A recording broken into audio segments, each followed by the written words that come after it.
I have 1 week to not just beat every 3D Mario game, but to 100% complete them. And yes, I got this idea from Yakos CMN. Hello, if you're watching this, I liked your Sonic video a lot, it was really cool. So I documented this entire adventure, and I mean all of it. Even when I wasn't playing, I was recording videos on my phone so I could remember how I felt at that moment. But otherwise, I was playing Mario games for about 12 to 16 hours a day. And if that wasn't enough, I bought a big timer that was on screen at all times, and it was basically my doomsday sentence. There you have it. I officially have less than 7 days to finish all these 3D Mario games. Let's go! If you thought I was kidding about the timer, well, you can see for yourself. It's plastered on my face cam, and just like our reality, time doesn't stop for anybody. But hey, you know me, right? The Nathaniel B guy's Nintendo guy channel? Oh, this will be a cakewalk for him. He's played through these games so many times in the past, there's no chance of the funny red plumber causing him any sort of stress, right? Just hit him! What the f***?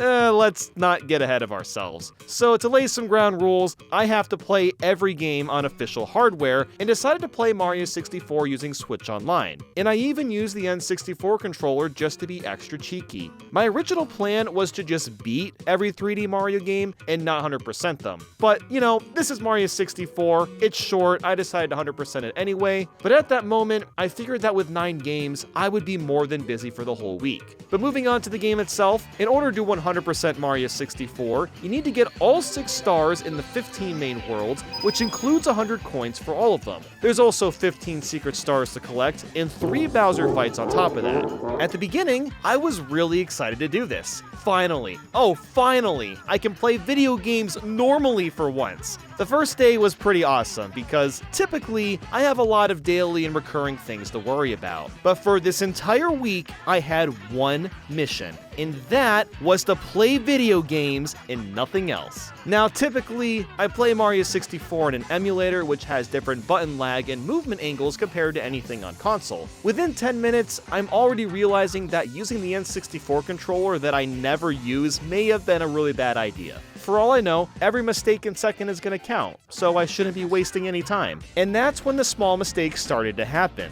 I wasn't following any sort of speedrun route, but I couldn't do basic tricks like cannonless. And normally I wouldn't really care, but there's a bit of a problem. Yeah, you see, there's a big, scary timer behind me which does nothing but show me that every second is precious and the clock is ticking. You might think this extra timer doesn't add anything because I can always just look at a clock, but no, this is different. I could see exactly how much time was left. And because of that, I was feeling a weird sense of pressure and anxiety, which inherently is kind of dumb. I mean, I know how this game works, I shouldn't be nervous at all, but that's just not how my brain operates. I've got very high expectations for myself, and when I start to fluster, the flustering goes on for long periods of time. But lucky for me, I didn't really play bad until about an hour in. At first, I was more or less just relieved to have the C-stick be buttons because it works perfectly for Mario 64's funky camera system. The joystick is fine on the Xbox, but when you need to turn the camera fast, it's much more accurate on the N64. The issue, of course, is the movement joystick.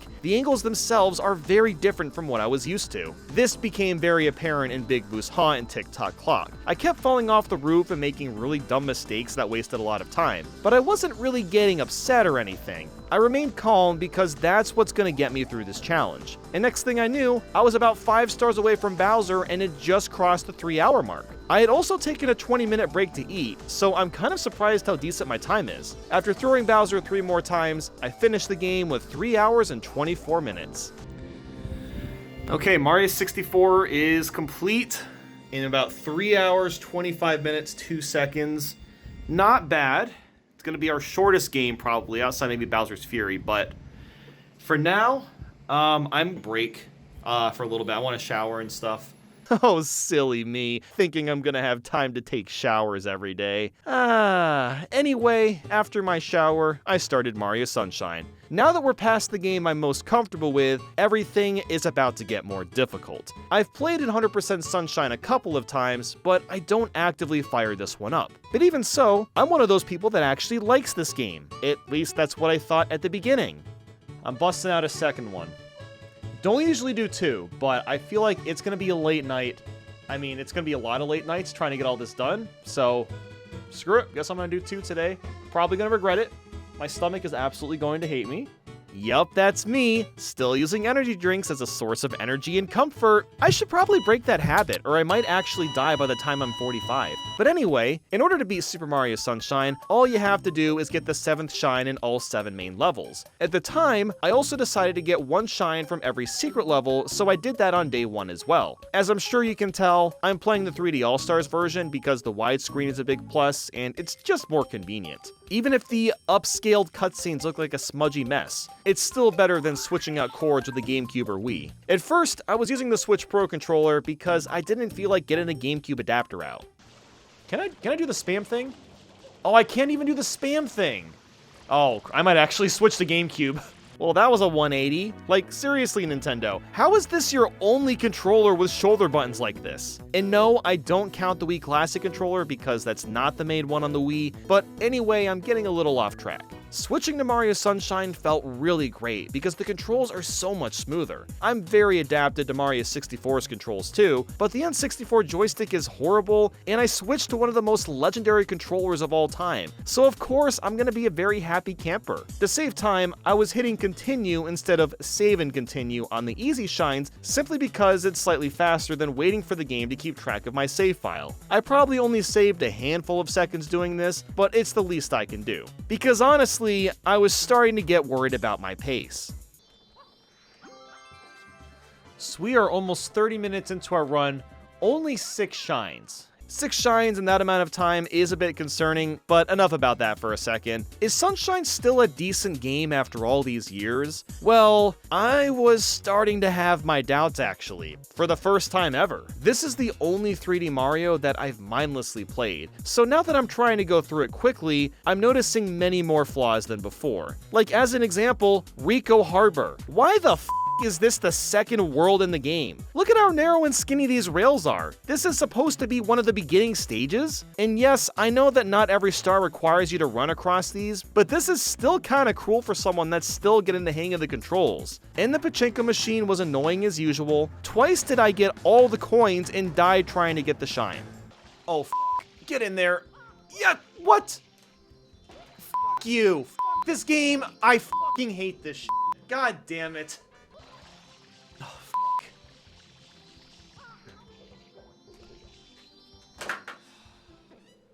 You know, I think my mind represses the bad parts of Sunshine, because I don't usually remember the finicky red coins in Gelato Beach, or this bullshit section in Pinna Park where the camera just chooses to turn behind the wall so you can't see anything.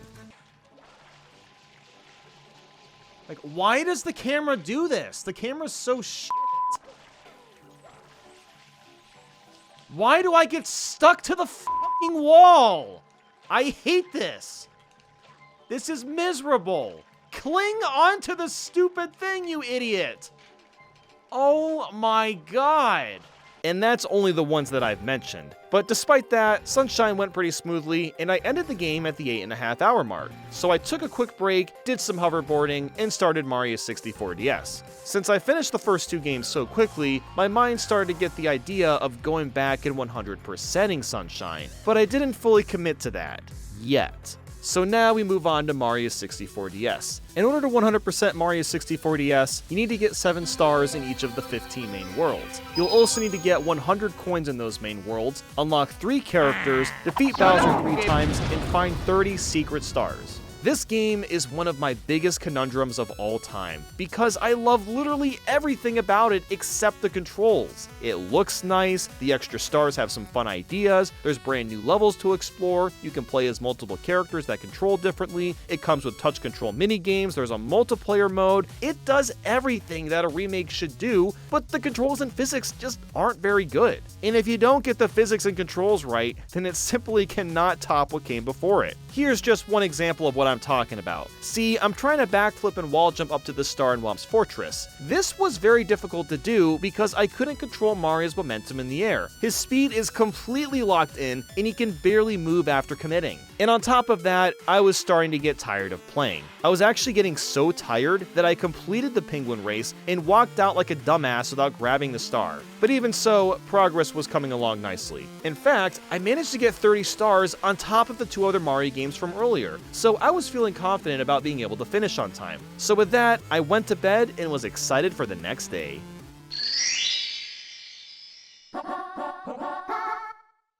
Let's go!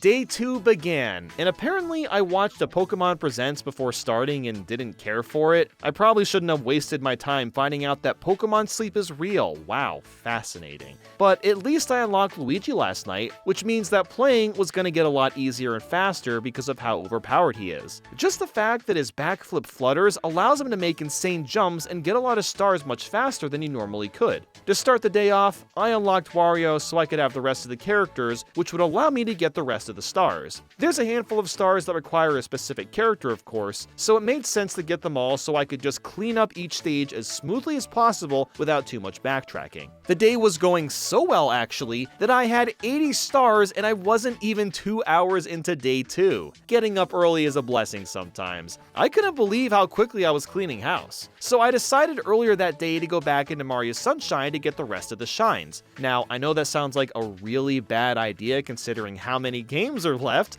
but in the moment, I had just beaten 3 games in like a day and felt like I could do the rest of Sunshine and Mario 64 DS without any issues. So that's exactly what I did. I started by getting a lot of quick shines that I never got in Delfino Plaza, which reassured me that I was making the right choice of switching to 100%ing every 3D Mario. I even completed the Watermelon Festival on my first attempt, which is a shine that used to take me hours. And next thing I knew, I had gotten all the secret shines, and all that was left was 100 coins and the blue coins. So I started going for the hundreds. In Bianco Hills, well, it took a while. 100 coins in general takes a long time in Mario Sunshine, and at this point, I was really hesitant on continuing this. But for some reason, I decided to keep going and just see how far I'd get. To save time, I pulled up a blue coin guide on my phone and set the speed to 2x so I could watch the video faster and find the blue coins as quickly as I could. If I'm doing this marathon, I might as well just go all out, right? The conflict of going for 100% or just beating the games was slowly sinking towards just beating them after like an hour of going for 100 coins in Sunshine,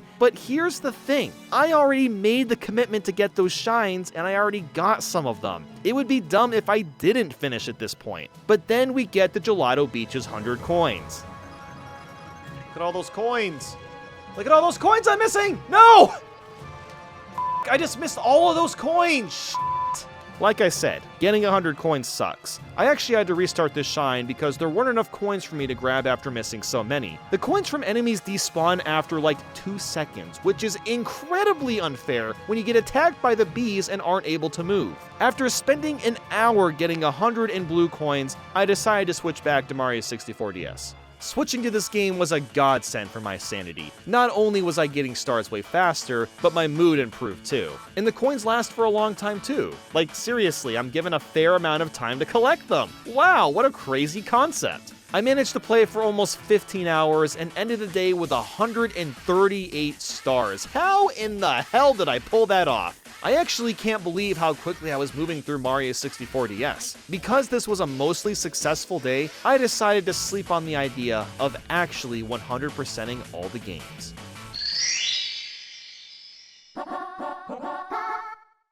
Let's go!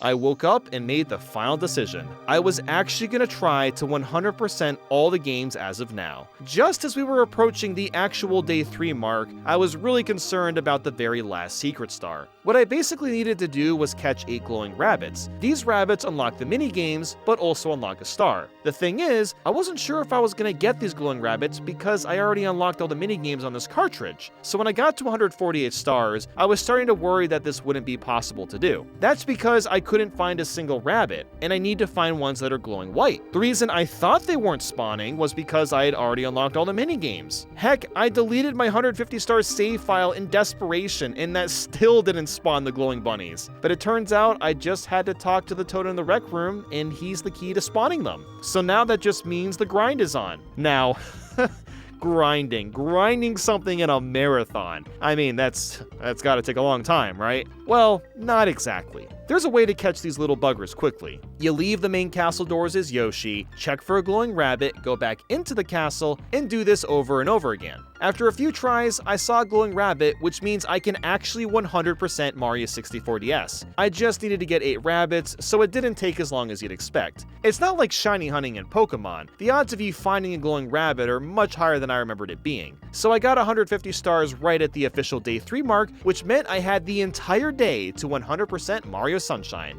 And things were going just about as well as they could. 100 coins and blue coins were taking random amounts of time. It really depended on the stage I was playing. Pinna Park's 100 was a piece of cake, but then you got the blue coins in Noki Bay. They really put these in the most obscure spots imaginable. Even with a guide, it took me a while to get them all. But 4 hours in, I actually did it. I got the missing blue coins, did the stupid durian fruit mission, and gave my blue coins to the bear so I could 100% Mario Sunshine. But my day was nowhere close to done. After a very short break, I started Mario Galaxy and was praying to the gods that I could make a lot of progress. In order to 100% Mario Galaxy, you need to get 121 stars. To do that, I'm required to collect 6 to 7 stars in 29 major galaxies, as well as go to 13 other minor galaxies that have 1 to 2 stars each. The only thing I won't be doing is replaying every star as Luigi, because it's literally the same levels, which is pretty redundant if you ask me. And let's also keep in mind that there is a lot of video game left, so I have no choice but to skip out on Luigi. Now, if you've played the Galaxy games, you already know that they're slower paced and you can't skip any cutscenes. This was by far the biggest problem with the entire challenge. It wasn't dying in levels or playing bad, no, it was the loading times. Now, maybe you think I'm exaggerating a bit, or just overthinking. Well, boy do I have some news for you. Every time you grab a star, you're forced to watch Mario be all dun dun dun dun dun dun, and then the screen fades out, Mario goes back to the hub, he's like, oh, yeah, and ba-da-da-da-ba-dum, and this entire segment happens 121 times. And do you want to know how much time this wastes? Well, I added up the total time for this one segment, and it was 17 seconds. If you times that by 121, you get 2,057 seconds, or around 34 minutes. Doesn't sound too bad, right? Well, that's not all. Let's not forget that you also have to go back into the level itself, pick the galaxy, select the star, and watch more unskippable cutscenes. The time that this takes varies a little bit, but it's roughly around 23 seconds from selecting a galaxy to actually playing the game. That times 121 is 2,783 seconds, which is around 46 minutes. That totals up to around 80 minutes. And let's not forget there's a bunch of other cutscenes that happen throughout the game that we can't skip. I have to mash through the coin screen, the star bit screen, if I want to save the game or not. That basically means that I'm losing anywhere from 90 to 100 minutes on just the game loading. Now, normally, this wouldn't be that big of a deal, but it's a huge problem for the marathon that I'm doing now. I need as many time saves as possible to make this all work. Now, I know that all sounds overwhelming, but that wasn't really the case. In fact, things mellowed out quite a bit. My gameplay went pretty well at the beginning, but I was not. Only into day 3, I was so drained from playing video games under this kind of pressure, and we're not even halfway through this thing. I was also getting tired of listening to Mario game music, so I loaded up some random stuff on YouTube. On this day, I chose to listen to Noteblock's 2022 music compilation. I think I played the entire thing like 3 times in a row, so you're welcome for the watch time, I guess. Since Galaxy is such a slow-paced game, I was running on autopilot, and my mind was drifting off into all sorts of weird shit, such as how my life the past 10 years has been extremely unusual compared to most human beings. And I was at the tipping point of having existential thoughts, but instead of that happening, all I wanted to do was play other video games. Splatoon 3's first wave of DLC dropped during the marathon, there was a bunch of new stuff in Salmon Run that came out, and I couldn't do any of that. No, I'm stuck playing Mario Galaxy for the 10th time. Never have I felt so trapped with work in my life. Playing these games felt like a chore for the first time. But despite all of that, things were still coming together. I wasn't getting stars as fast as I wanted, but I was trying my best to save time where I could. Another thing I was doing was getting a lot of star bits in the levels. That's because you need a total of 6,000 star bits for all the Lumas combined outside each room, and I don't want to waste time grinding for star bits at the very end, so because of that, I had to play some levels slower, but in the long run, I think it was a good strategy. I was trying to at least reach triple digits with stars before going to bed, but I wasn't there yet even when it was was midnight. But I had one thing going for me at least. I maxed my life count without realizing it, so that's kind of cool. I ended up getting 101 stars by the end of the night, and that was it. At that point, I had been playing for almost 15 hours and really needed some sleep. Before bed, I hopped onto the hoverboard and tried to contemplate how on earth I was going to finish all these games. It was at this moment that I realized how much of a mistake going for 100% was. And it's like, I knew it was a bad idea from the get-go. I've 100% all these games in the past. I remember how long they took. Why on earth am I doing this to myself?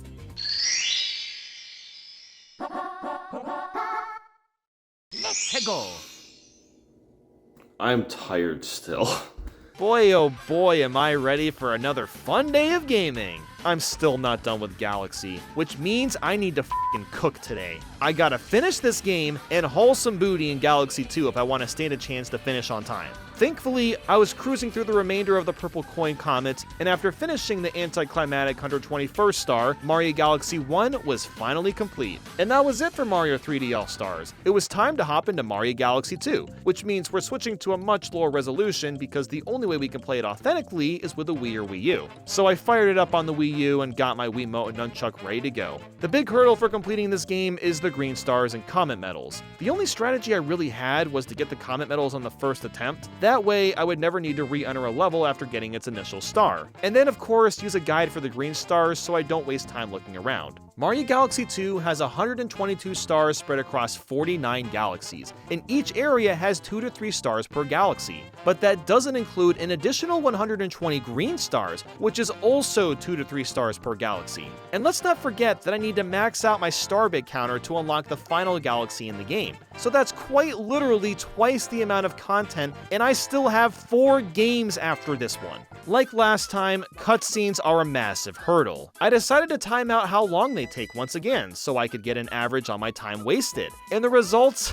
Oh man, the results are really scary. Once you collect a star, fade out of the galaxy, fly back to Starship Mario, and get access to pushing A again, that takes around 19 seconds. With 242 stars to collect, that gives us a grand total of 4,598 seconds, or 76.5 minutes. While that sounds really bad, it kind of balances itself out. Since you don't really use Starship Mario for anything outside of entering the galaxies, you'll get Mario to levels using this simplified UI instead of running around the Comet Observatory, which is obviously going to be faster. But even still, time gets wasted watching Mario fly into a stage, selecting a star, and waiting for more unskippable intro cutscenes to play out. This on average takes around 25 seconds, assuming you select a star quickly. So times that by 242 and you get 6,050 seconds, or almost 100 minutes. So without including Galaxy 2's other unskippable cutscenes, the Grand Star cutscenes that take extra long, or clicking through the coin/starbit/save screens,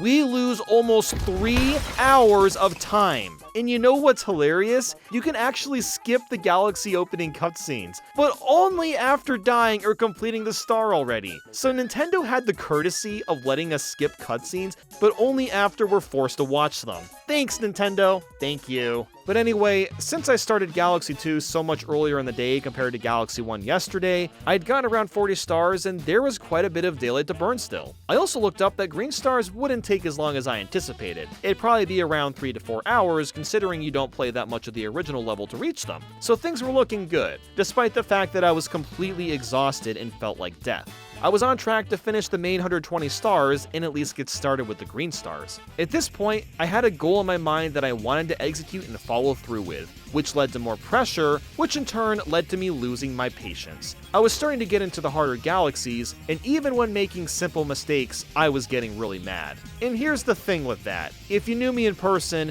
you'll know that I don't really get mad at anything or anyone. The only outlier to that is video games. This is the one thing that makes me angry because I hate making mistakes and wasting time on something that I already sink so much of my life into. And I think because I'm already over 4 days deep into this challenge, I was getting more angry than usual. And I thought that was a good thing, because sometimes getting angry at games makes me play more efficiently. And in short spurts, it probably does. However, for this marathon, it was a pretty big drawback. Getting mad was making me play slightly worse than normal, but I couldn't really control my mood. The constant loading screens was making me lose my mind and I wanted it to be done, so for about an hour this day, I was getting really upset at the mistakes I was making. And it also doesn't help that my cursor was being extremely finicky for some reason. It just kept shaking around and wasn't very accurate, and I have no idea why. I didn't have anything blocking the sensor, so maybe my remote just isn't that great anymore from age? I don't know. But it was becoming a problem because I really needed to get star bits as I was going. Like with the first game, I still have to feed Lumas and I need them at the end of the game too. In fact, I need more than the first game. Galaxy 1 requires 6,000 star bits for every Luma, Galaxy 2 is 8,500. Why it's so much more is beyond me, because that is just obnoxious. After getting mad at levels some more, I trucked through and finished the final boss about 11.5 hours into day 4, but I still wasn't done for the day. I really needed to get to 120 stars, and holy shit was I so over it. When I'm only playing games and doing nothing else, eat, sleep, game, repeat, remember that? Everyone knows that stupid ass cringe shirt? That's me right now, and I don't want to be that person anymore. That has to be the saddest thing I've ever said in my life. But that was the least of my worries. After getting all the stars I could get, I still didn't have enough star bits for the Lumas. I had no idea what I was gonna do, so I decided to talk to the green toad, and that's when I learned that you can share star bits with other save files. Oh my god, because by pure coincidence, I had another completed save file, so I was actually able to transfer star bits over. Talk about a lucky break right there. So after finishing up and beating Bowser again for some arbitrary reason, I actually got 120 stars in one day. It was at that moment that I decided to just get a few green stars to finish up.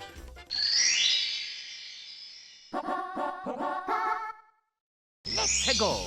I got up late because my body decided to catch up on sleep, and I immediately got started on the green stars. My pace for each world was around 35 to 40 minutes, but I'm once again bogged down by even more loading screens. Every time you're about to select a star, you see this prankster comment incoming message, and you can't skip it. It adds an extra 3 seconds, which wastes an additional 720 seconds or 12 minutes. So while it's not the worst thing ever, that extra 12 minutes feels so much longer when you see it again and again and again. Especially since a lot of the green star placements are put in painfully similar spots. Just look at Slipsand Galaxy as an example. This first green star is down this sand waterfall thing, and the second one is quite literally an extra 5 seconds farther out. And the third one is in the same area as the second one. Why does the game kick me out of the galaxy entirely if it's gonna be like this? Could it have not at least respawned me at the last checkpoint or something?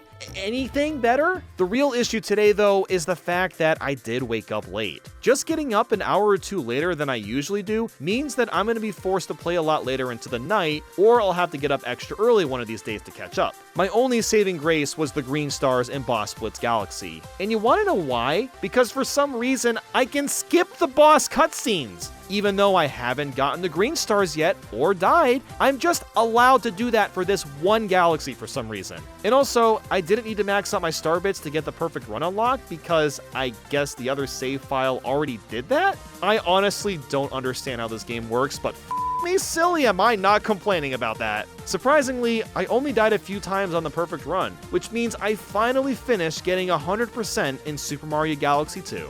After having a meeting with my partner manager and eating, I finally started Mario 3D Land. I was so relieved to have moved past the Galaxy games, because at least everything else from here on out isn't slow and laggy. In order to 100% Mario 3D Land, I have to complete 96 levels, collect all 285 star medals, and touch the top of every flagpole. There's 3 star medals in every level, plus a couple of random ones in mystery houses here and there. So in order to beat this game as efficiently as possible, I need to get all the star medals on the first go for each level and try to die as little as possible. To unlock 8 Crown, the final stage, you're supposed to replay all the levels as Luigi as well, but I'm not going to be doing that for the same reason I skipped it in Galaxy 1. It's completely redundant. And also, it's day 5 and I'm running out of time here. But I'll of course still finish the last secret level. Thankfully, Mario 3D Land is a lot easier than the Galaxy games. It's a huge relief that I'm past all the other games which are notably more difficult. 3D Land is kinda like the breather of the challenge, which also makes it a bit boring, but I don't mind at all. It's pretty common to play an entire level in 3D Land, and once you leave, you have no idea what you just played. It's not that the game isn't fun, but since there's no theme for each world and the levels themselves aren't very distinct, it's hard to remember what you actually played.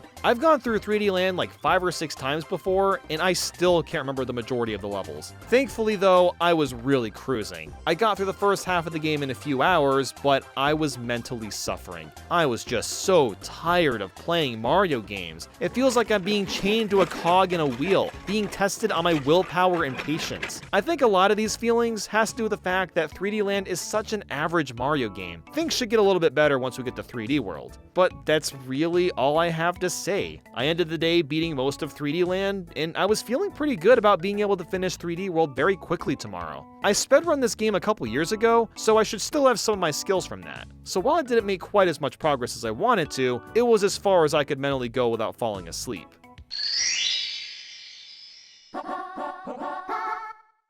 Let's go. So it's day 6. Got about 3 hours of sleep. This challenge is actually stressing me out so much that I'm not sleeping. Don't you all love days like this, when you're so stressed about something that you wake up early, you can't fall back asleep, and since you're already awake, you just start the day like everything's peaches and cream? Hooray for sleep schedules! Woo! So, as you can imagine, I say virtually nothing while finishing 3D Land. I am quite literally running on pure willpower at this point, just trying to take advantage of this pocket of time where I'm able to function. When I got to the final boss fight, this happened. Cool, we did it. This is my reaction, a f***ing yawn. This game is just, that sums up the whole game. I beat it, I'm done with it. How do I react? I yawned. I kid you not, I was so tired that I cleared the entirety of S8 Crown on the first try, only to start walking on the thank you blocks and dying. If that doesn't speak volumes for how draining this whole challenge is, then I don't know what does. Now that that was over, I moved on to Mario 3D World. And of course, I picked the Switch version because all the characters move faster, but also because I can skip the cutscenes. Oh my god, Nintendo, you mad lads! Wow, truly innovative idea. Let's go. Yeah! But anyway, to 100% Mario 3D World, you need to complete 117 levels spread out between 12 overworlds, touch the top of each flagpole, as well as collect 85 stamps and 380 green stars. The only thing I won't be doing, as I'm sure you can guess by now, is completing each level with all 5 characters, because once again, it's very redundant to do that. So while I do need to collect a lot more things this time and there's more levels, just the fact the game is paced better is gonna make it much easier to get through. Plus, once you collect a green star stamp, you have it for good. So if you die getting one of these items, it's not a big deal at all. You just have to clear the level and you'll still have the collectible. Plus the other characters are more fun to use, the power-ups are more interesting, the levels themselves are more unique, the music is nice, just everything I could possibly want right now is here. The only problem at this moment is that I'm still running on 3 hours of sleep. So at some point, I stopped playing and went back upstairs for a nice 3-hour nap. The nap still wasn't enough sleep, but at least I was feeling a lot better and was able to continue on with the day. In fact, I got through the entire game in one day. Even Champions Road wasn't that much of a problem, mostly because I figured out something that I somehow didn't consider doing until this very day. The only section that drives me crazy in Champions Road is all the ant troopers on the red blocks. Why not just smack them away with a Tanuki tail? This game's been out for almost 10 years. How have I never thought of doing this before? But anyway, 3D World is done. Now I just have 2 games to go. The goal for tonight was to just finish the main game for Odyssey and go for all the Power Moons afterwards. We are so close to the end now. Can it actually be done despite how little time is left?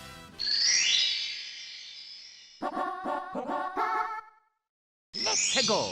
This is it, the final day. After a few hours, I finished Mario Odyssey and just needed to go for the post-game stuff. The order that I wanted to get everything in was purple coins, power moons, and costumes. With guides pulled up on my phone, this seemed very doable considering I still had like 20-ish hours left. But once I reached 300-ish moons in Lake Kingdom, I was starting to get worried again. Sand Kingdom took like 2 hours to get everything, so I really wasn't sure if I was gonna have enough time. I mean, how many damn moons are there? Well, we'll get to that in a bit. The reason these moons were taking so long long is because so many of them require you to backtrack to kingdoms multiple times, or you have to wait for things to happen, like these nut plants to grow, or you need a specific costume for some specific person for some arbitrary reason. There's just way too many moons in Mario Odyssey. I really wish the game's levels were smaller and had less to do, honestly. I think Bowser's Fury struck the perfect chord of being open world, but also offering a meaningful platforming challenge. A lot of those cat shines are samey as well, but at least I have to put in effort to get them. With Odyssey, it's just a ton of running back and forth and warping around the map to get places faster. In fact, it almost feels like Mario Galaxy again with how much of a slog the post-game is. And I should rephrase that it feels like this because I'm still under a timer, which is getting dangerously close to the end of the day, by the way. See, when I 100% this game for the first time, it was an incredible experience because I was going at my own pace. But even then, I was tired of all the moons by the end. But then I discovered the dark, cold truth of my situation. There's a reason I haven't explained to you how to 100% this game yet, because I completely forgot how much shit's in this game. I originally thought that there were 500 power moons total, because that's how many you need to unlock Darker Side. Well, guess what? Oh, I could not have been wrong. I could not have been more wrong. No, there's actually 880 unique power moons. And that's not even every collectible. There's also 1,000 purple coins, and then there's the costumes. Oh my god, the costumes. See, I knew the costumes were gonna chew up a lot of my time and coins too, but I did not realize how much the DLC adds things up. Not including costumes you get from purple coins, we have to unlock 64 costumes, which cost us a grand total of 97,098 coins. God damn! And let's keep in mind that even if we get all 880 unique power moons, we still have to buy extra ones to get 999 power moons just so we can get the stupid hat on Peach's castle. So that means we gotta get an extra 119 power moons at 100 coins each, and that cost us an additional 11,900 coins. So to do everything in the game, you need a bare minimum of 108,998 coins, and that is assuming you die 0 times, which takes away 10 coins. This game is f***ing sadistic for completionists. Now, there are decent ways to farm out coins in Odyssey. You can play Luigi's Balloon World or repeat this one sub-area over and over again, but it didn't matter either way. It was quite literally impossible for me to 100% Odyssey realizing how long the game is. Even if I played for 16 to 18 hours a day instead of 12 to 14, I don't know if this is actually possible unless you know how to speedrun every 3D Mario game at a high level. That is the only way I can see this being feasible at all. So what did I end up doing? Well, the only option I had left was to at least get all the purple coins and get 500 power moons to unlock all the levels. I also unlocked a few costumes, but that was all the time I had. This alone took quite a few hours, and I didn't end up finishing this until past midnight. And guess what? I'm not done yet! I still gotta complete Bowser's Fury! And thank God, this game is short to 100% and I can easily get all 100 cat shines. The last good thing going for me here is the fact that when Bowser's Fury came out, I tried speedrunning it for a couple of months just like 3D World. Now, do I remember a lot of the strats? Nope, not at all. But at the very least, I still have the general skill set to be able to play quickly and well without many mistakes. I finished the game in a little over 3 hours, and I don't have much to say about it. I was completely delusional at this point. We bounced and trounced in the clouds. That's right, we trounced them.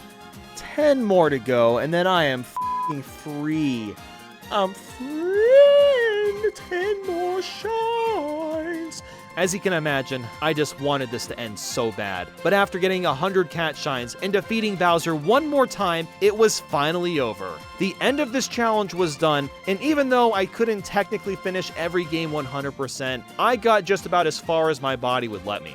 You might think that 100%ing every Mario Kart in 1 week would be a breeze, right? Well, in reality, it was incredibly mind-numbing, frustrating, and even caused me physical injuries. But how is that even possible? I mean, it's just Mario Kart. You just have to get first place in the Grand Prix, right?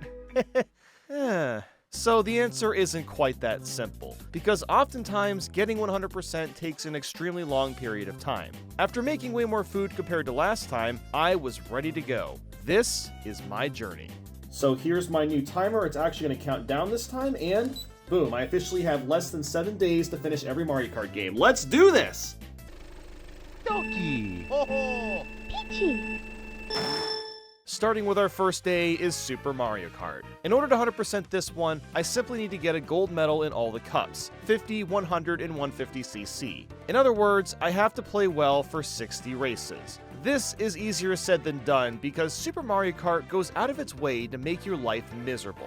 In fact, I've never fully beaten this game because of its difficulty and how unforgiving it can be. I'm playing each of these games on official releases and have decided to play the first 3 Mario Karts on Switch Online for convenience. And yes, I use the SNES controller the whole time so it feels as authentic as possible. Now, on to the game itself. It's by far one of the worst aged games on the SNES. Maybe that's a hot take, but no matter how many times I pick this game up, I can never get used to the controls. Moving feels so slippery, and the track selection is so boring. There's like 3 Bowser Castles, 4 Mario Circuits, 2 Koopa Beaches. I really don't have an affinity with Super Mario Kart, but that doesn't matter, because I was on a mission. The goal today was to 100% Super Mario Kart 64, and get a start on Super Circuit. I was feeling pretty good, and really tried to have a positive headspace. When I marathoned the 3D Mario games, I got negative really quickly, and it made the week not very fun. But this time, I was feeling great.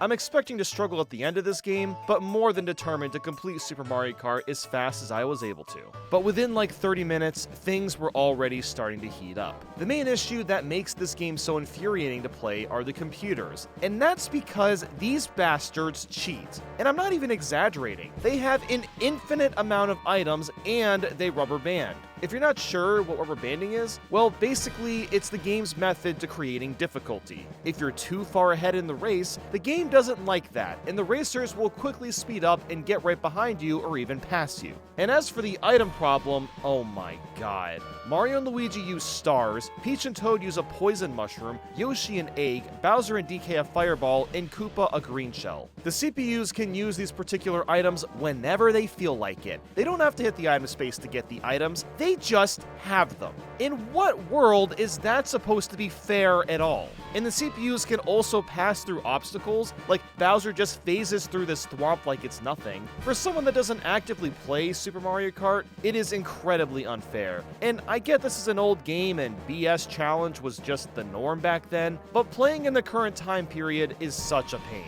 But anyway, we quickly made our way to the point that I've never passed, 100cc Special Cup. Yep, I've never even tried 150cc because I couldn't unlock it. That's how brutal Super Mario Kart is. But my spirits were high, and while I was struggling, I actually managed to pull through for the first time in my life.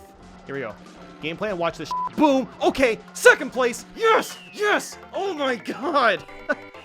You know this game is hard when I'm popping off at 100cc. As soon as I started 150cc, I ran into problems. Literally, the first stage I was ranking out because the other racers were just faster. Why were they faster? I don't know, because cheating makes them feel good? And I don't think I was making any mistakes, they just kept passing me for no reason.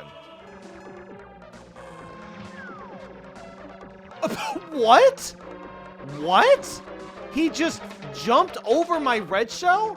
Like I said, this game cheats and all you can do is outbeat the cheater. And the SNES controller that I was just praising is now starting to hurt my thumbs. It's not exactly the worst thing ever, but it made playing a bit more unpleasant. I guess maybe the issue was that I was pushing too hard on the button because of how intense the game is? I'm not really sure. I was kind of surprised to be experiencing pain at all. But that was the least of my worries. 150cc was kicking my ass, and I had to retry tracks several times because the CPUs were ramming me into corners, I got hit by one item. Basically anything that qualifies as a mistake makes it impossible to secure first or second. Koopa Beach 2 was by far the worst. There are so many water pits you can fall into, and doing so means you lose automatically. Now, maybe I just don't know how to play this, and that's probably true to some extent, but I was seriously raging. I get mad at games sometimes, but this particular stage made me so mad that I was uncomfortable watching what I sounded like back over, so I'll just say that it took me a solid hour to finally clear this. So much for being in a good headspace, but I know I'll feel a lot better once I get to Double Dash. Despite the seething anger and sheer desperation to escape Super Mario Kart, I was making progress, and eventually I cleared the final cup in 150cc. Thank freaking God. Next up was Mario Kart 64, and yes, I busted out the N64 controller for this one, so it feels like the original. To 100% this one, it's the exact same process, but with one extra thing: Extra Mode. I basically need to complete 64 races. Now, I grew up with this Mario Kart, and I'll always have a soft spot for it, but I also know that it can be unfair as well. The item spawns aren't as much of an issue, but the rubber banding is so bad at the harder levels. But starting up, of course, was 50cc, and this had to have been the first time I've played this game at 50cc since I was like 8 years old. And my goodness, did it feel so slow. And that's when I came to the realization that 50 and 100cc were gonna feel like a slog for the rest of these Mario Karts because I'm so used to the faster speeds. But honestly, after the torture that was Super Mario Kart, it was kind of nice to have a breather and get used to Mario Kart 64's controls again. I did not have this luxury when marathoning the 3D Mario games. It was action-packed the whole time with very little breaks, so this will be a very different experience overall.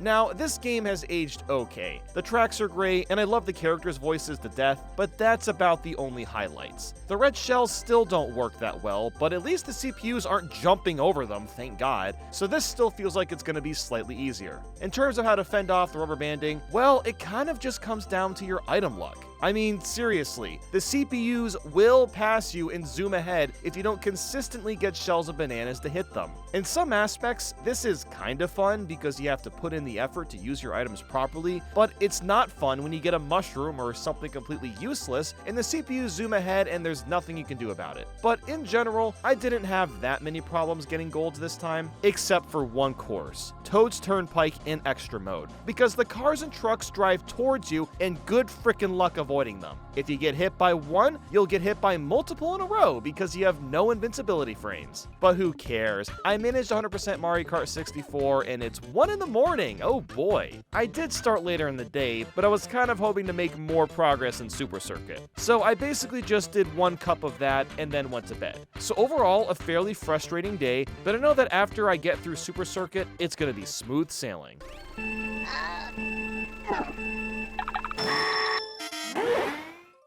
So, Mario Kart Super Circuit. The process to getting 100% just might be the most difficult and obnoxious task of any Mario Kart to ever exist. For every cup, we need to secure a 3-star rank, a common thing in the modern era, but this was the first title to include them. We also have to get 100 coins or more for each cup to unlock the extra cups. And those extra cups just so happen to be the Super Mario Kart tracks, which means I need to complete 180 races. You can tell how excited I am about this ordeal, can't you? I'm just stoked. At first, I thought getting 3 stars would be a piece of cake. I also wanted to get 100 coins on my first run so that I would unlock the extra cup faster, so I was just playing along, and on the first cup, I played basically flawless. I got a ton of coins and did everything right, yet I got 2 stars. Huh, that's strange. I didn't make any mistakes, so I'm not sure why that happened. So I moved on to the next cup, and I got 3 stars this time. What did I do differently? I have no idea, and that's the problem.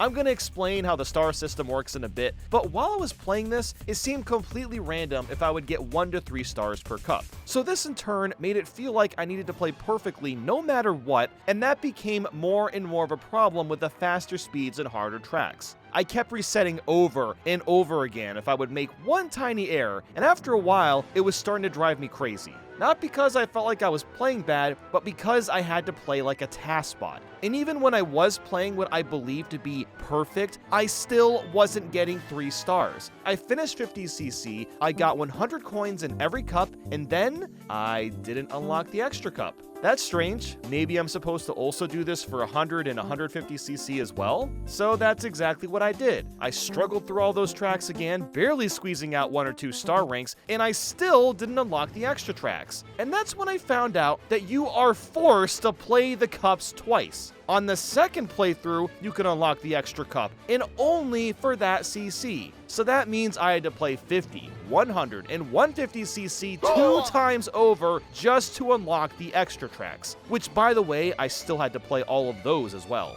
And that wouldn't normally be a problem except that I'm on a time limit and I'm trying to get 3 stars, so I'm constantly restarting tracks over and over again. But now, let's talk about the star ranking system. This is one of the most cryptic, obnoxious, and downright evil systems I've ever seen put into play for a racing game. So the way the star ranks works is based on how many skill points you have by the end of the cup. What allows you to increase or decrease these points? That's where things get interesting, because there are a ton of variables put into play. For starters, the character you pick will award you different amounts of skill points. Bowser gives you 45, DK and Wario 40, Mario and Luigi 30, Peach and Toad 10, and Yoshi 0. This is based on how easy they are to control, so there's some risk and reward factor here. It also depends on what CC you're playing at, so the higher the difficulty, the less skill points you'll get. But that's just the absolute basics of this system. What happens in the race itself can drastically affect your rank. So what can you do to gain more skill points? You can collect coins, run through item boxes while your slots are full, get hit by lightning, and go fast as shit.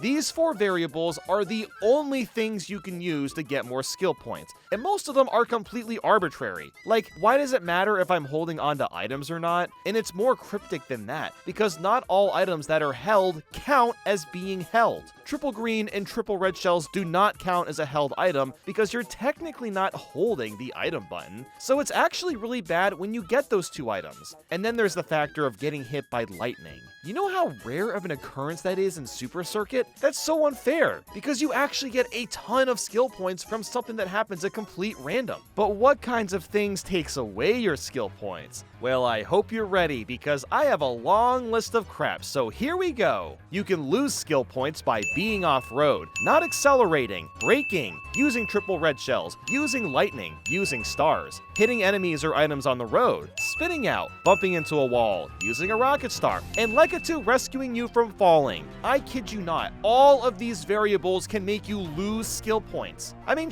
no wonder it's so hard to get 3 stars. Let's just go over some of these, like not accelerating, using my brakes. Are you kidding me? Why the hell should that matter at all? This is a racing game. Every race is different, so naturally I'm gonna be forced to play every race slightly differently. And then there's the matter of the items. Using lightning, stars, or red shells as a detriment is complete crap because you have no control what items you receive. I mean, hell, I've gotten stars in 2nd place tons of times in Super Circuit. So what am I supposed to do about that? And then there's hitting enemies or items on the road, spinning out, and Legato rescuing us. I think those factors are fine, although bumping into walls is so petty if you ask me. Then there's using a rocket start. That is so contradicting considering the game wants you to finish laps fast. How am I supposed to do that when I'm discouraged to use the rocket start? And what's crazy is I have never seen anyone talk about how BS this system is, so I'm glad to be sharing it with everyone now because god damn. So I basically figured out this whole star rank system about an hour or so into playing, and that's why I was so focused on playing like a pretty little princess. And guess what? This list of variables misses out on one key factor that also makes a big difference, and that is drifting. Because yes, you can drift in this game, but it's incredibly awkward to do and takes a ton of practice to get used to. It's similar to the other games where you have to jump and turn and then hold that pose for a bit to get a speed boost. So while I could technically drift, I did not have the skills to properly integrate it with my gameplay. It's hard to master because everything feels so slippery, so the drift was either way too sharp or too narrow, which both of these things cost me skill points. And the computers did not help matters either. While they technically don't rubber band, they are extremely aggressive and are still very difficult to deal with. I played this game for most of the day, and eventually I unlocked the extra tracks and I managed to get first place in every cup that I did, but did I get 3 stars? Nope, I gave up on that journey long ago. But you might be wondering, what exactly do you get with 3 stars?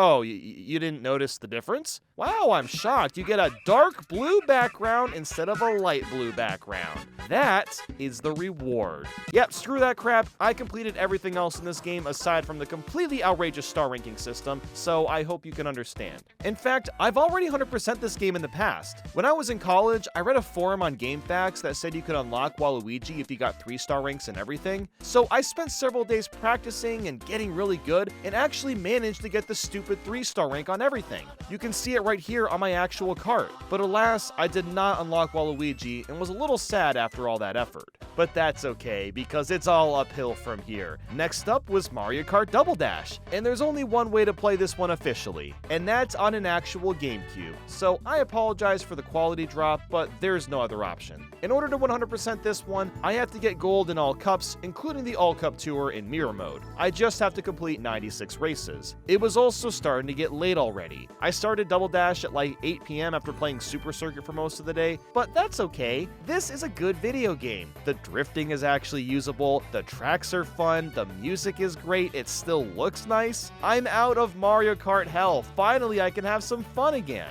My neck was starting to strain a bit from looking up at my TV that's too high, but I was feeling great, so I didn't care. One of the most nostalgic parts of Double Dash is, strangely enough, the unlock screens. It left a huge impression on me because of how exciting the moment is. You get this super chirpy music, a big and bright notification, and then you get to see exactly what you unlocked. It's much more impactful than most of the other Mario Kart titles, and it further drives you to keep playing the cups. And this game has by far the best final unlockable out of all the Mario Karts. When you finish a Grand Prix, it's celebrated with you driving around in this fancy golden parade car, and that's what you unlock at the very end. It's an awesome reward. The whole game is so rewarding, and thankfully, I didn't make any mistakes and got gold medals on everything on the first attempt. But even so, it was really getting late now, and I was getting exhausted, but I still wasn't done. I needed to make at least a tiny bit of headway into Mario Kart DS. To get 100%, as usual, I'll need to get gold medals in every cup, which includes 128 races, but I also have to get a 1-star ranking in every mission mode level so that I can unlock level 7, and then I have to beat all those levels, which gives us 63 total missions. So this game is a bit more involved and has more going on, but I'm pumped. Even though I was dead tired, I was so excited for the next day because this is by far my favorite Mario Kart and probably always will be.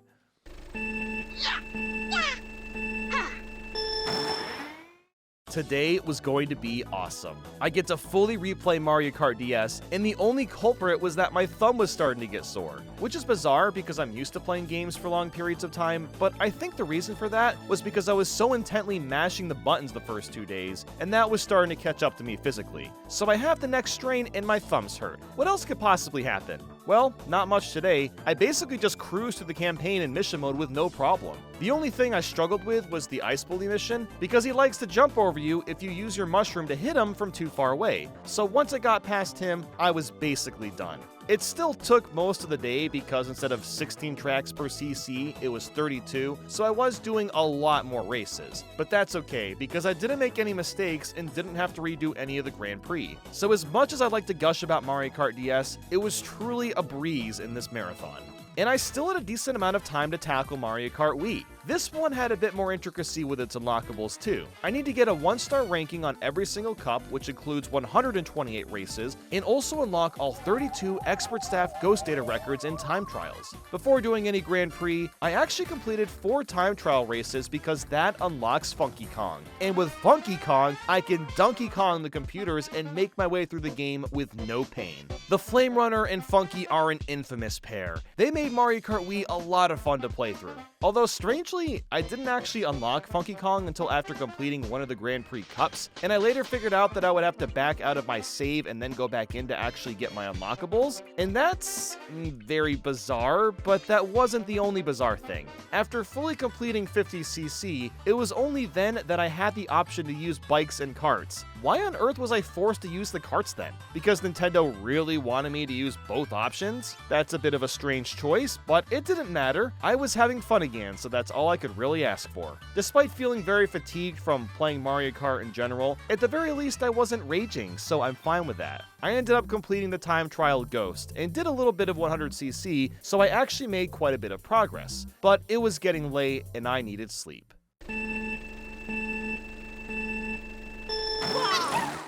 Going into day 4, I was once again excited about being able to finish Mario Kart Wii, because after this there are only 2 more games, but these last 2 games, well, we'll get to those when we get there. But for now, I was continuing to just kind of cruise along. I was starting to struggle a bit more, but the star rank system is much more forgiving. I can get 2nd or 3rd place and still squeeze out a 1-star rank. And lucky for me, I had a save file of Super Mario Galaxy on the Wii U, so that let me unlock Rosalina way faster and didn't force me to get 1-star ranks in Mirror Mode. I did have to redo a couple of cups, but overall, things went pretty smoothly. The main hurdle for Mario Kart Wii is just how much random crap happens. It feels like a million items can be thrown at you at any time, but then it's usually easy to catch up, so it's not that big of a deal. I was also still having some neck and hand cramps, but I was feeling determined. All I had to do was keep chugging along because I was at a decent pace. Once I did finally finish all the cups, I checked the character select screen and found that I still didn't have Mii outfit B, which is really strange because I beat every ghost in time trial. So I looked into it more, and you're not gonna believe this, but you have to beat the ghost while also reaching in unlock time. All this really means is that for a couple of tracks, I didn't finish fast enough.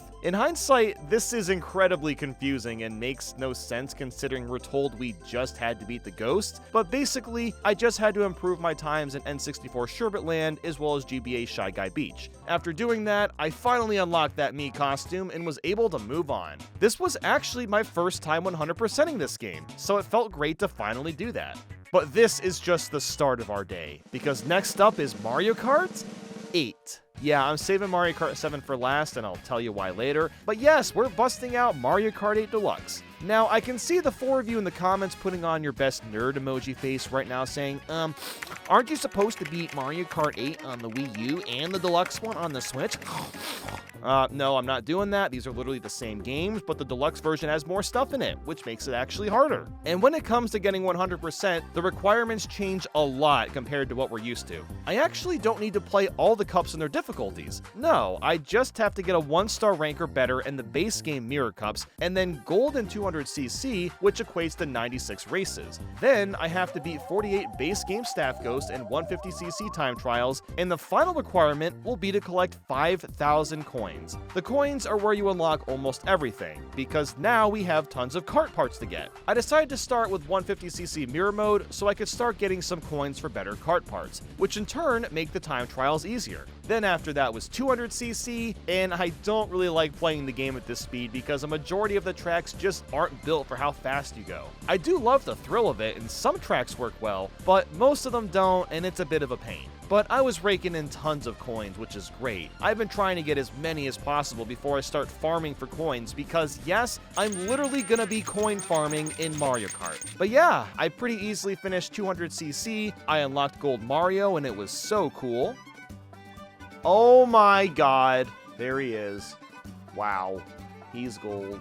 And then I got started on time trials, and at this point, I'm actually really bored. And it's not even that the game, okay, I'm not gonna lie, this game is starting to get boring. I want Mario Kart 9 already. But really, it's come down to the fact that I've been playing Mario Kart for 4 days straight, averaging 14 to 15 hours a day, so it's really getting to me. And there's just so many tracks in this game. I didn't even finish the time trials because there's just too many to do. I got over halfway through and then hit the hay for the night.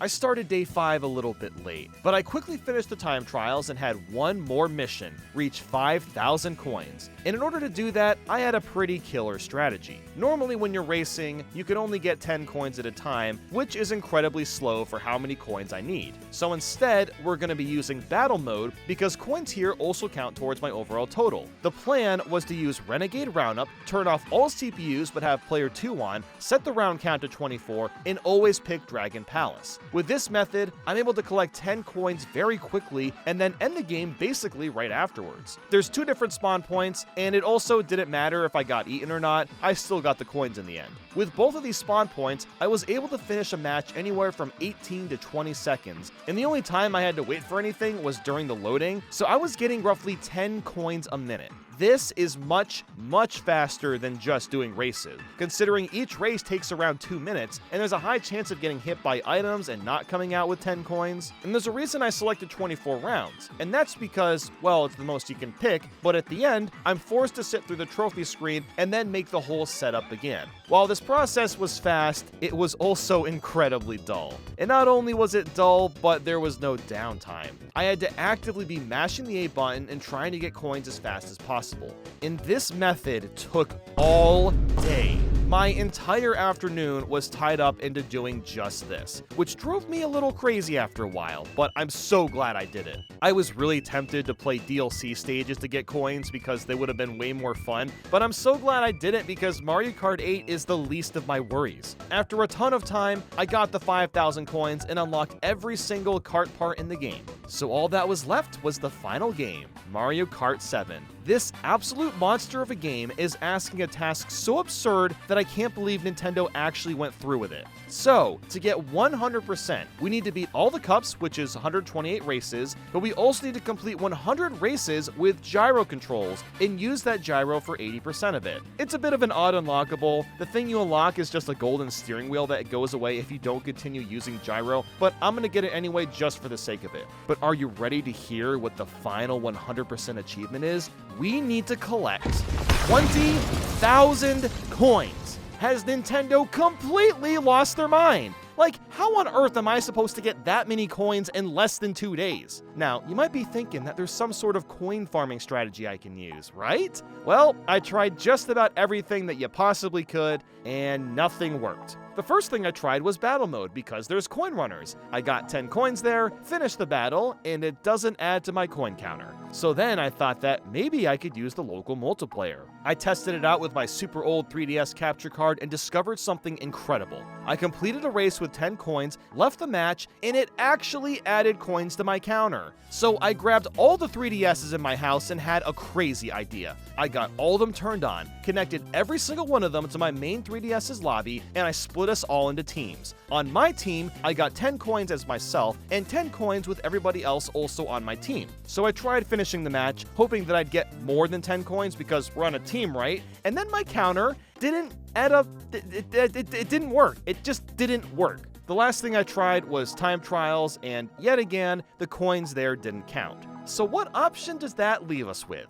Well, we'll get to that at the end, but for now, I have gyro races to do. I've messed with this feature before, and it's kind of neat, but it has a lot of inherent flaws. For one, it's super awkward to drift with, and two, I can't see anything around me. It was really easy to get hit by items that were passing me because I wasn't able to see them coming. Drifting is awkward because you don't feel or see the impact of the drift. Your kart just kind of starts turning sharper, and that's all the feedback you get out of it. I played through a large chunk of the campaign and almost finished the entire thing. I only had 4 cups to go and was gonna have to finish them tomorrow since it was extremely late. And then after that, the farming begins.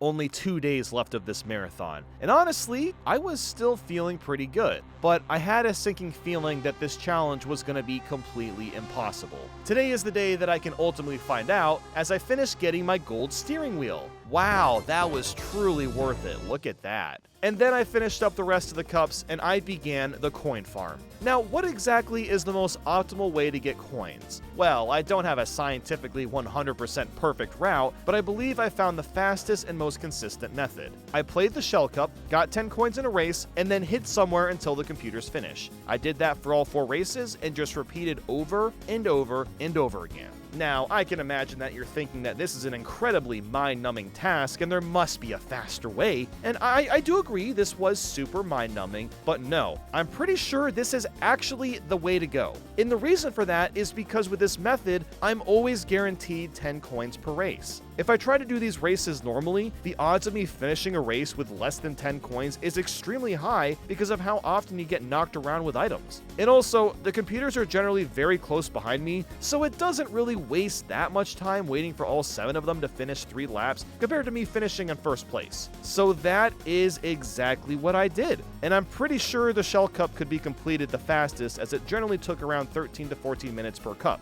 That means I was getting around 160 coins an hour.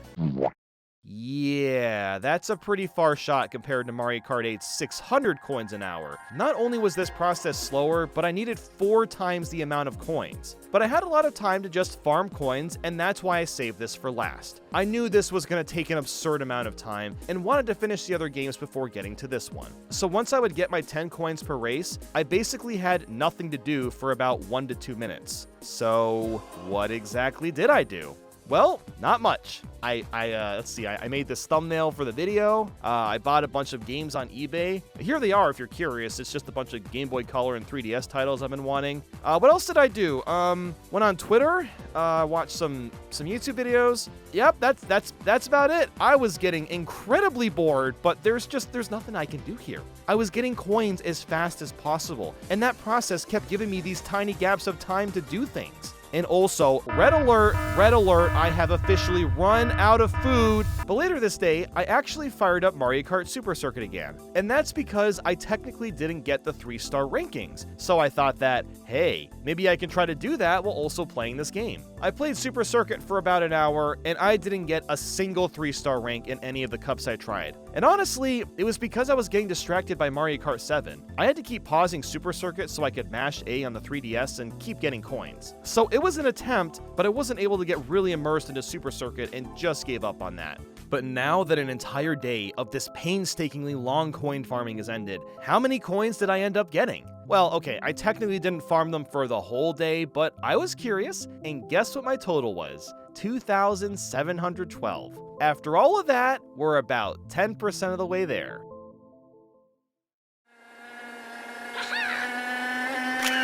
Mr. Mario, the best!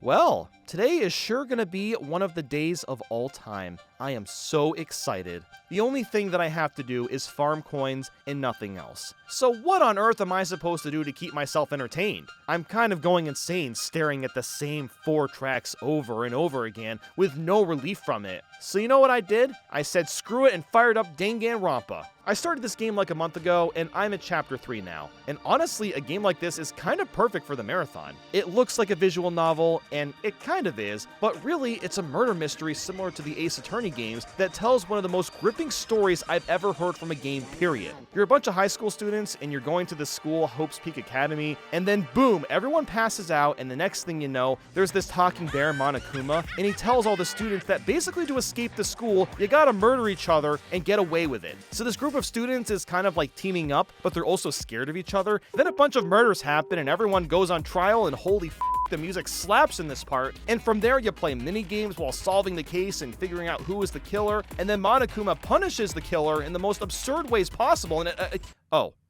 sorry. Anyway, back to Mario Kart 7. We got 4,500 coins after several hours, which is nice, cool, but the last non-gold kart piece is at 5,000, and... wow, we got 5,000.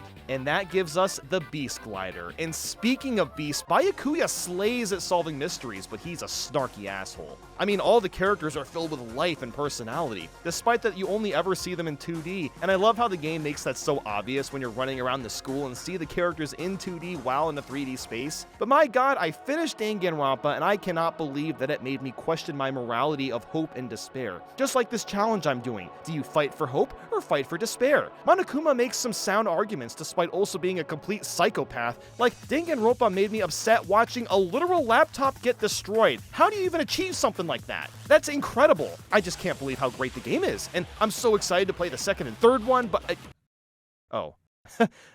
My bad, guys, sorry. Look, while I was grinding for coins in Mario Kart 7, this is literally all I was doing, was just playing that game. But moving on, the time is up, the whole week is over, and the truth is about to be revealed. How many coins did we actually get after dozens of hours of grinding? 5,984 coins. That's it. 5,984. So the challenge wasn't possible. And also, by the way, 2 hours before this marathon was over, I sprained my ankle by running down the stairs after getting some food, so I wasn't able to walk for a few days. So it's safe to say that this marathon put me in more physical pain than I could have imagined. but how long did each game take individually? Super Mario Kart was 4 hours 54 minutes, Mario Kart 64 4 hours 30 minutes, Super Circuit 9 hours 20 minutes, Double Dash 4 hours 46 minutes, DS 7 hours 36 minutes, Wii 10 hours 36 minutes, 7 37 hours 28 minutes, and 8 Deluxe 13 hours 37 minutes. So as you can see, we did a lot of gaming. 2 weeks may sound like a long time to 100% all the 2D Mario games, but that's because we're including all the mainline games, most of the Game Boy variants, and Super Mario All-Stars since it's a full-on remake. Going for 100% in a lot of these games takes much, much longer than you'd imagine. So we're in for quite the ride. And I say we because Simple Flips was crazy enough to join me for this venture. We streamed the entire thing together and raced to see who could finish all the games first. If for whatever reason you don't know who Simple Flips is, he's incredibly good at 3D and 2D Mario games, so I expect to lose this race. But hey, who knows what'll happen, right? Before going in, I needed to plan way more than the other marathons that I've already done. I created this entire spreadsheet that has guides for alternate exits, hidden coins, and secrets. This guide may be the only reason we'll be able to 100% all these games. I've honestly been nervous about this for months. I was exhausted after a week of playing 3D Mario, and then Mario Kart. What the hell is 2 weeks of this gonna be like? Well, let's find out.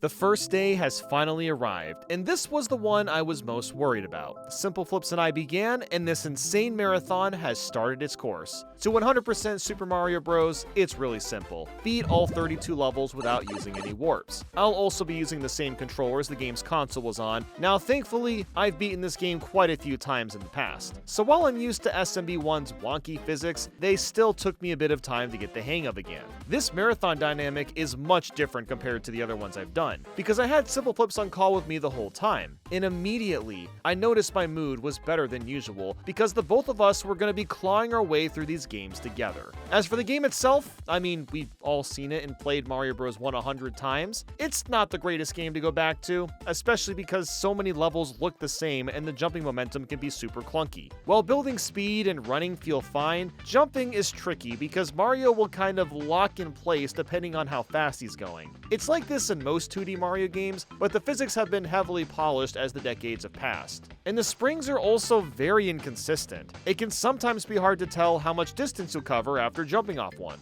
Also, if you get a game over in this game, you go back to World 1-1.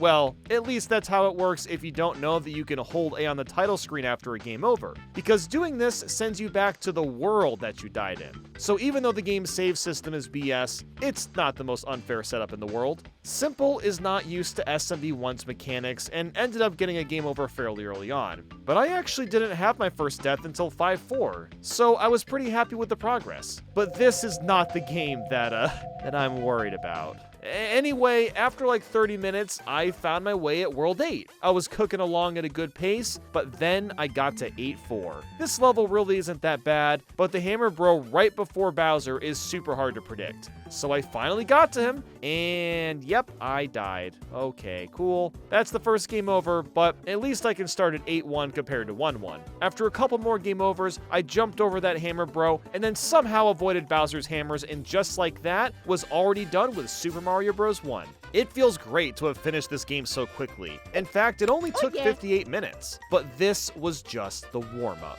Yup. Next up is Super Mario Bros. The Lost Levels. This one game, is why I was dreading this marathon. To 100% the Lost Levels, I need to beat the main 32 levels without warps, then beat 9-1 through 9-4, get a game over in 9-1 to unlock worlds A through D, and then beat those. This equates to beating 52 of the worst Mario levels ever conceived. I've been so terrified of getting stuck in this game during the marathon that I actually played through it a few times before the marathon even began. This is one of my most hated Mario games of all time because of how awful and cruel the level design is. First off, for a sequel, it does virtually nothing new to make it better. The wonky physics are the same, and the themes are mostly the same as well. There's no new music, or enemies, or bosses. It's basically just an unfair level pack. The BS begins at World 2-2. Like, look at this huge gap. Seems like you gotta make quite the jump to clear that, right? Nope, wrong. Instead, you gotta hit two completely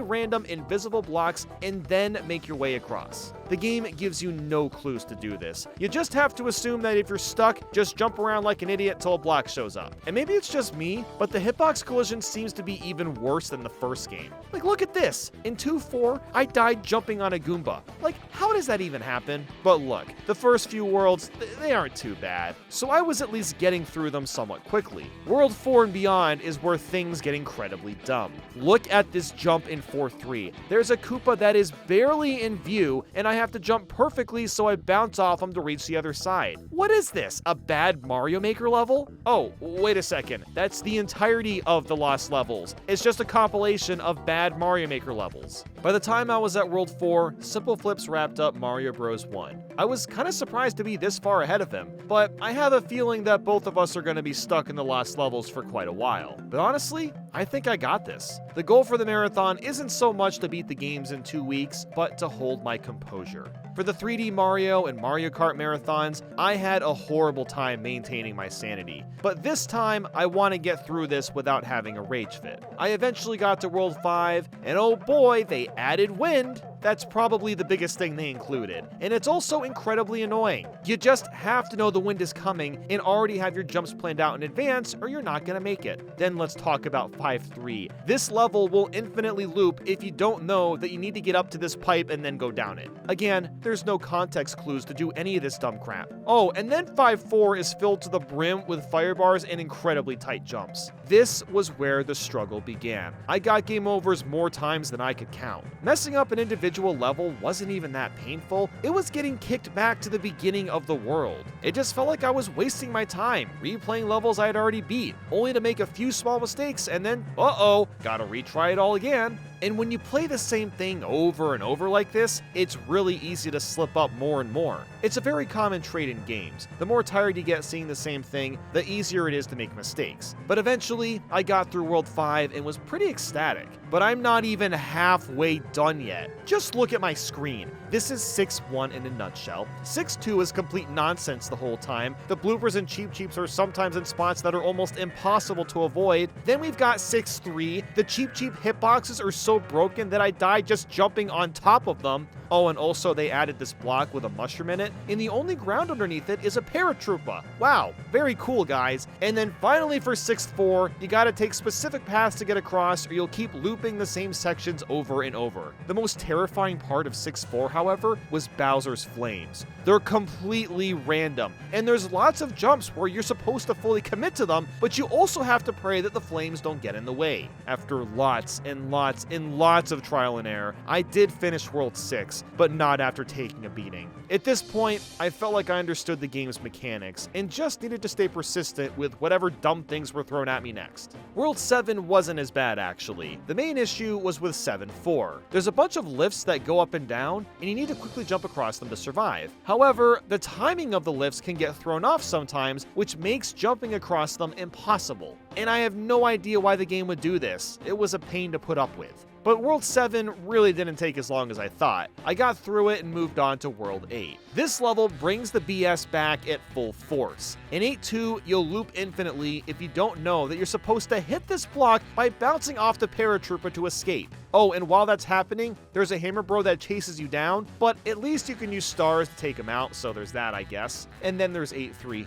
This one's not any better either. It's filled with Hammer Bros, and you have no choice but to rely on a bit of luck to jump over and under them in the hopes that their patterns are consistent. There's also a very tricky spring bounce to make where you have to bounce off a paratroopa, and at the end, you can only get across by spawning 2 invisible blocks. Then you gotta move this lift as high as possible, and then you can finally clear the last jump. In 8-4, oh my god, this one is so freaking long. It's filled with so many stupid jumps, 2 Bowser fights, and so many more shenanigans. I can't believe I've spent this much time talking about the lost levels of all things, but I'm dumbfounded at how awful the level design is. You need to understand. I for sure spent the most time in World 8, because stringing this all together was nothing short of a nightmare. I originally estimated that the lost levels would take 4 to 6 hours to finish, but I was already 8 to 9 hours in.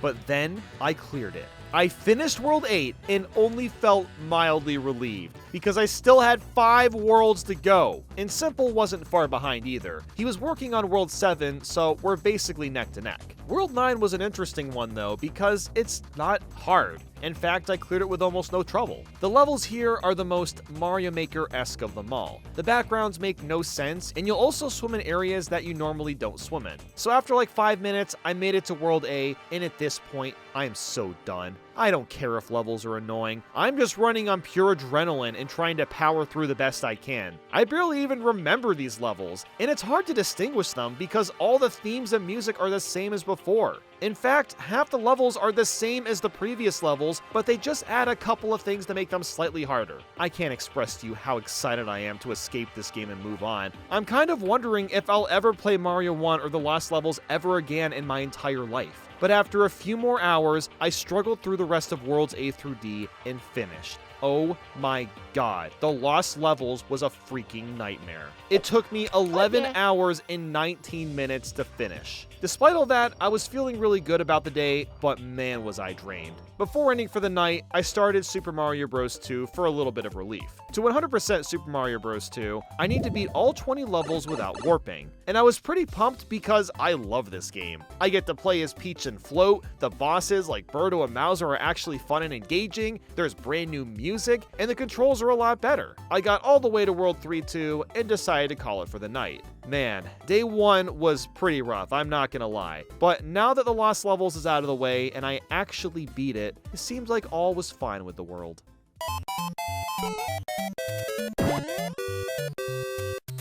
I woke up today in a pretty chirpy mood. I was feeling ready for the day because Mario Bros. 2 is a breath of fresh air. The only thing that's annoying about this game is that if you get a game over too many times, you have to restart from the very beginning. And as far as I'm aware, there's no code that keeps you in the same world. No, you just have to play the whole thing over. Luckily, there's ways to help combat this. You can use coins in the slot machine and try to get either cherries on the first roll or full matches for some extra lives. And with practice, you can actually time out your button presses and either get a cherry or full match every single time, but it's super precise and I'm not that familiar with the timing. When I got to World 6, I ended up getting a game over because I choked, so I had to restart from the very beginning. But you know what? 20 levels ain't that bad. And I actually like this game, so I didn't mind that much at all. Simple Flips was also in Mario Bros. 2. This was another game he wasn't as familiar with, so it was taking slightly longer for him to finish. After playing through it again and securing more lives, I made it to War and took that frog out with the power of vegetables. It didn't feel like it, but Mario Bros. 2 actually took me 4 hours and 52 minutes to finish, despite seeming much shorter than that. And speaking of short, Super Mario Land was the next game on the list. To 100% this one, I need to beat all 12 levels without warps. Yep, you heard that right. There's only 12 levels in Mario Land. This game has some super janky controls and it's visually aged pretty horribly, but there's something about it that I just adore. All the songs are fantastic, and the levels actually try to do something different compared to most 2D Mario games. The themes are very diverse in nature,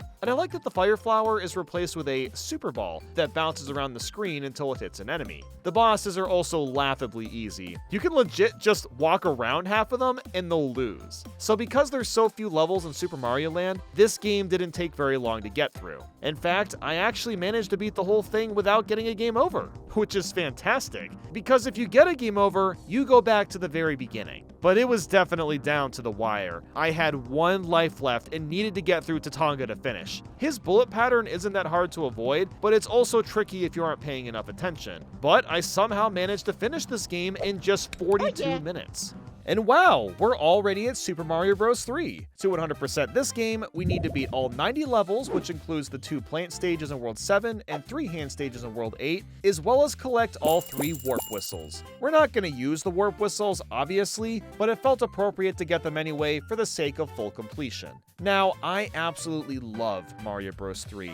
This is still my all-time favorite 2D Mario, and was so excited to be able to cruise through it. Everything about it is just amazing. The controls, the music, the hub world, the vast amount of power-ups, the secrets. Because the levels are so nicely bite-sized and well-made, it's addicting to play Mario Bros. 3 over and over again. And I love that while the game is full of secrets, you don't need to find them all and still enjoy playing it. It's aged remarkably well, although the graphics don't hold up quite so much. The best part of this game is saving up all your P-Wings and then just flying through all the airships in World 8. They're the most challenging levels in the game, so the fact that Mario Bros. 3 gives you an item to basically skip them is hilarious. So after 3 hours and 56 minutes, I finished Mario Bros. 3. I'm not surprised I beat this game so quickly, but 104 hours is faster than I anticipated. Even though I've been going for quite a while today, I wanted to at least get a start on Super Mario World. To 100% Mario World, I need to beat all 72 levels, find all 24 secret exits, and hit all 4 colored switches. This is where things are gonna get interesting. We're no longer just finishing levels. 2D Mario starts to get a bit more complex from this point forward. And I should also mention that I'm garbage at Mario World. I've never been a fan of the pinpoint jumping physics. It just makes the game feel really slippery. And I know nobody agrees with me on this, but that's just how I feel about it. I much prefer the satisfaction of building speed in Mario Bros. 3 compared to something like Mario World. But this is still inherently a great game. It's just one that I've barely played in the past. In fact, this is where the race between me and Simple could change drastically. He's played the hell out of Mario World ROM hacks for several years, so I already know he's gonna blaze through Mario World and get a head start on me. I'm anticipating that he's gonna hold the lead up until the new Super Mario Bros. Games, since I've got a lot more experience with those. But honestly, even if he does get a huge lead, I don't really care. I've managed to be in a great headspace this whole time, which is all I could really want. And even though I'm not good at this game, I actually made quite a bit of progress today. Thanks to the spreadsheet, I could easily check and see which levels had secrets, as well as what locations they were in. And that's one of the reasons I'm not super fond of this game. Once you get to the Forest of Illusion, I feel like it's kind of dumb that you have no choice but to find a bunch of secrets to make any progress. Now, I get if you play the game a million times, it's not that big a deal, you just know what to do, but I've only beaten Mario World once, and that was years ago. I have no idea where any of this stuff is, so thank God for the spreadsheet. But I got about halfway through Mario World and was done for the day.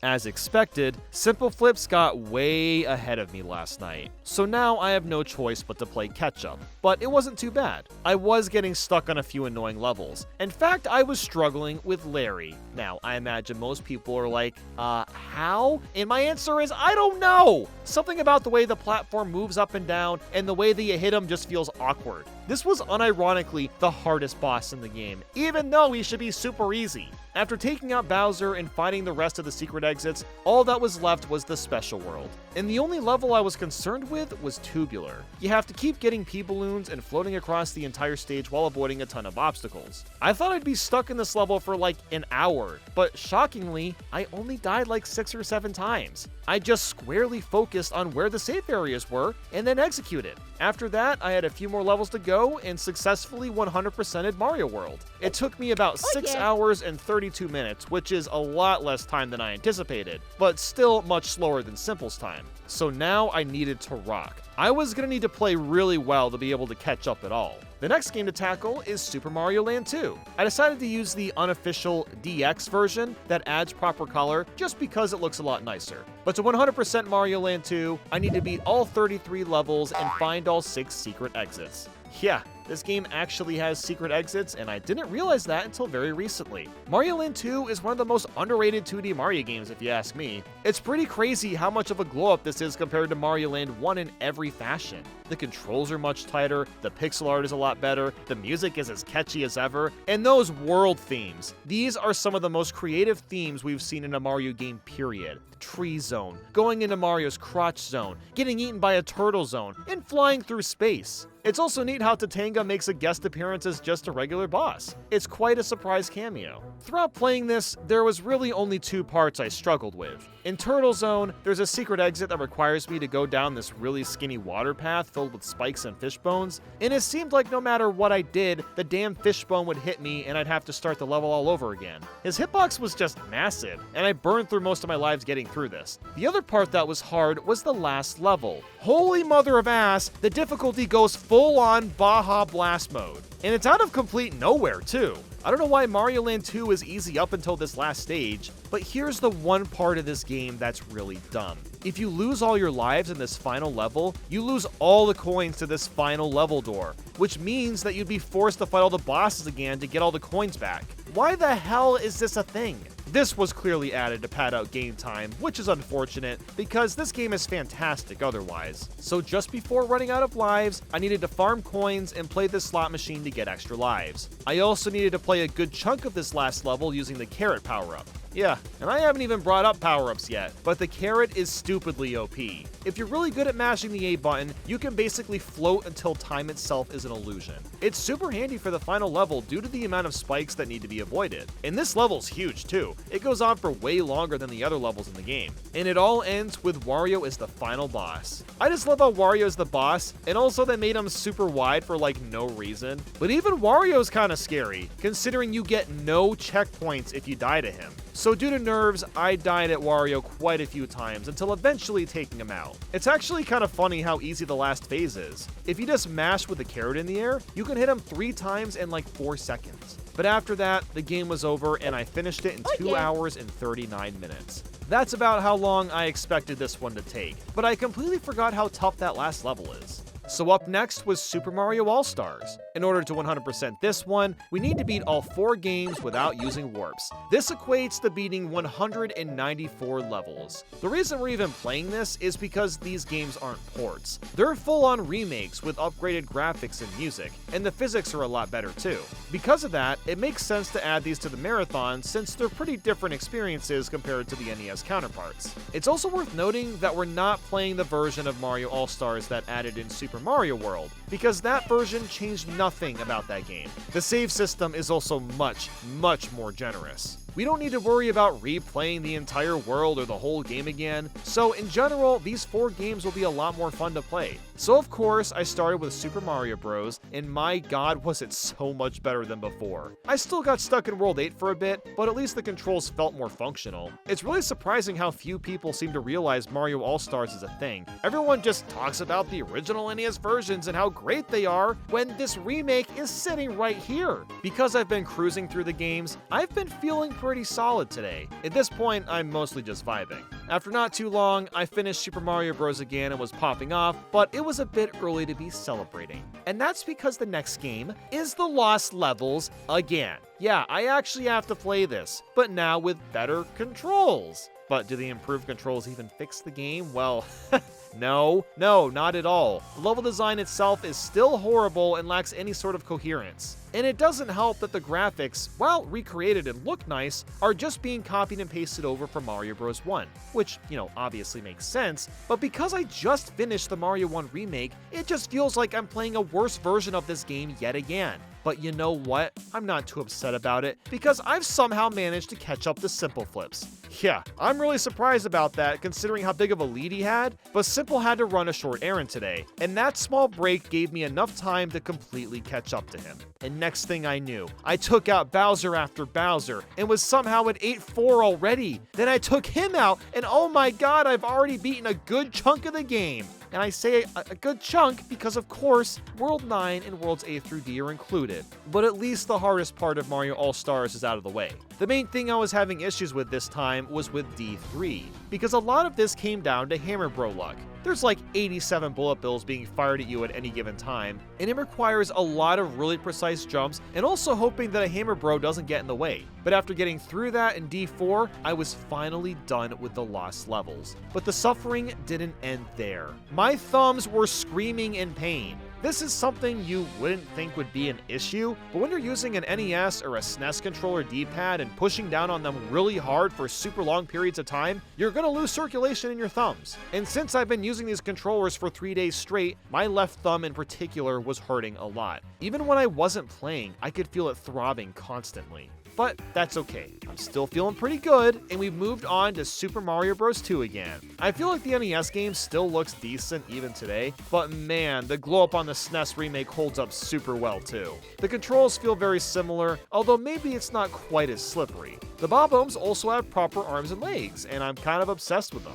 I also don't need to rely on the slot machine as much, which is nice. One thing that is a bit different is that I switched to the Pro controller so I could use the joystick. That's how much my thumb was aching. And the Pro Controller is not ideal, as the joystick is known for having misinputs sometimes. But even so, I was breezing through the game, and also going for a cool wall clip at the end. If you slide and jump off this chain in the right spot, you can clip through the wall and skip a massive chunk of 7-2. It wasn't really necessary to do this considering I was making great time already, but I thought it would look kinda cool, and after a few minutes, I got the clip and took out Birdo. And just like that, we were done with Super Mario Bros. 2. Again! Which means I just have to finish Mario Bros. 3. Simple Flips ended up getting a bit of a lead today still, but not by much. He was maybe a few worlds ahead of me. It's really surprising how close this race has been, but looking back, it makes a lot of sense. Even though he's played an immense amount of Mario Maker 2, that game's physics are way different to everything we're playing for the marathon. And the reason for that is because we were both adapting to the controls as we were going along. There wasn't really an advantage on either side. But moving on, getting to play Mario Bros. 3 again with better graphics was such a treat. I was massively chilling the whole way through. Despite how enjoyable this game is, it was also 1 a.m. and I needed to get to bed.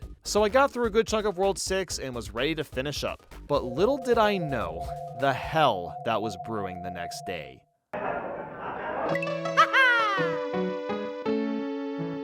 I only had 2 more worlds to go in Mario All-Stars before it was all said and done, and it was a little bittersweet. Now, I would be playing Mario Bros. 3 in a few days anyway, but Mario 3 to me is like hanging out with a best friend that you never get to see, and they only visit like 3 or 4 days out of the year, so you're always sad when it's over. And next thing I knew, Bowser's butt fell into the pit of shame, and it was done. I finished Super Mario All-Stars in 9 hours and 36 minutes. This is another game that I didn't expect to knock out so quickly, but now it's time. Super Mario Bros. Deluxe on the Game Boy Color. You may think that the 100% conditions are straightforward, right?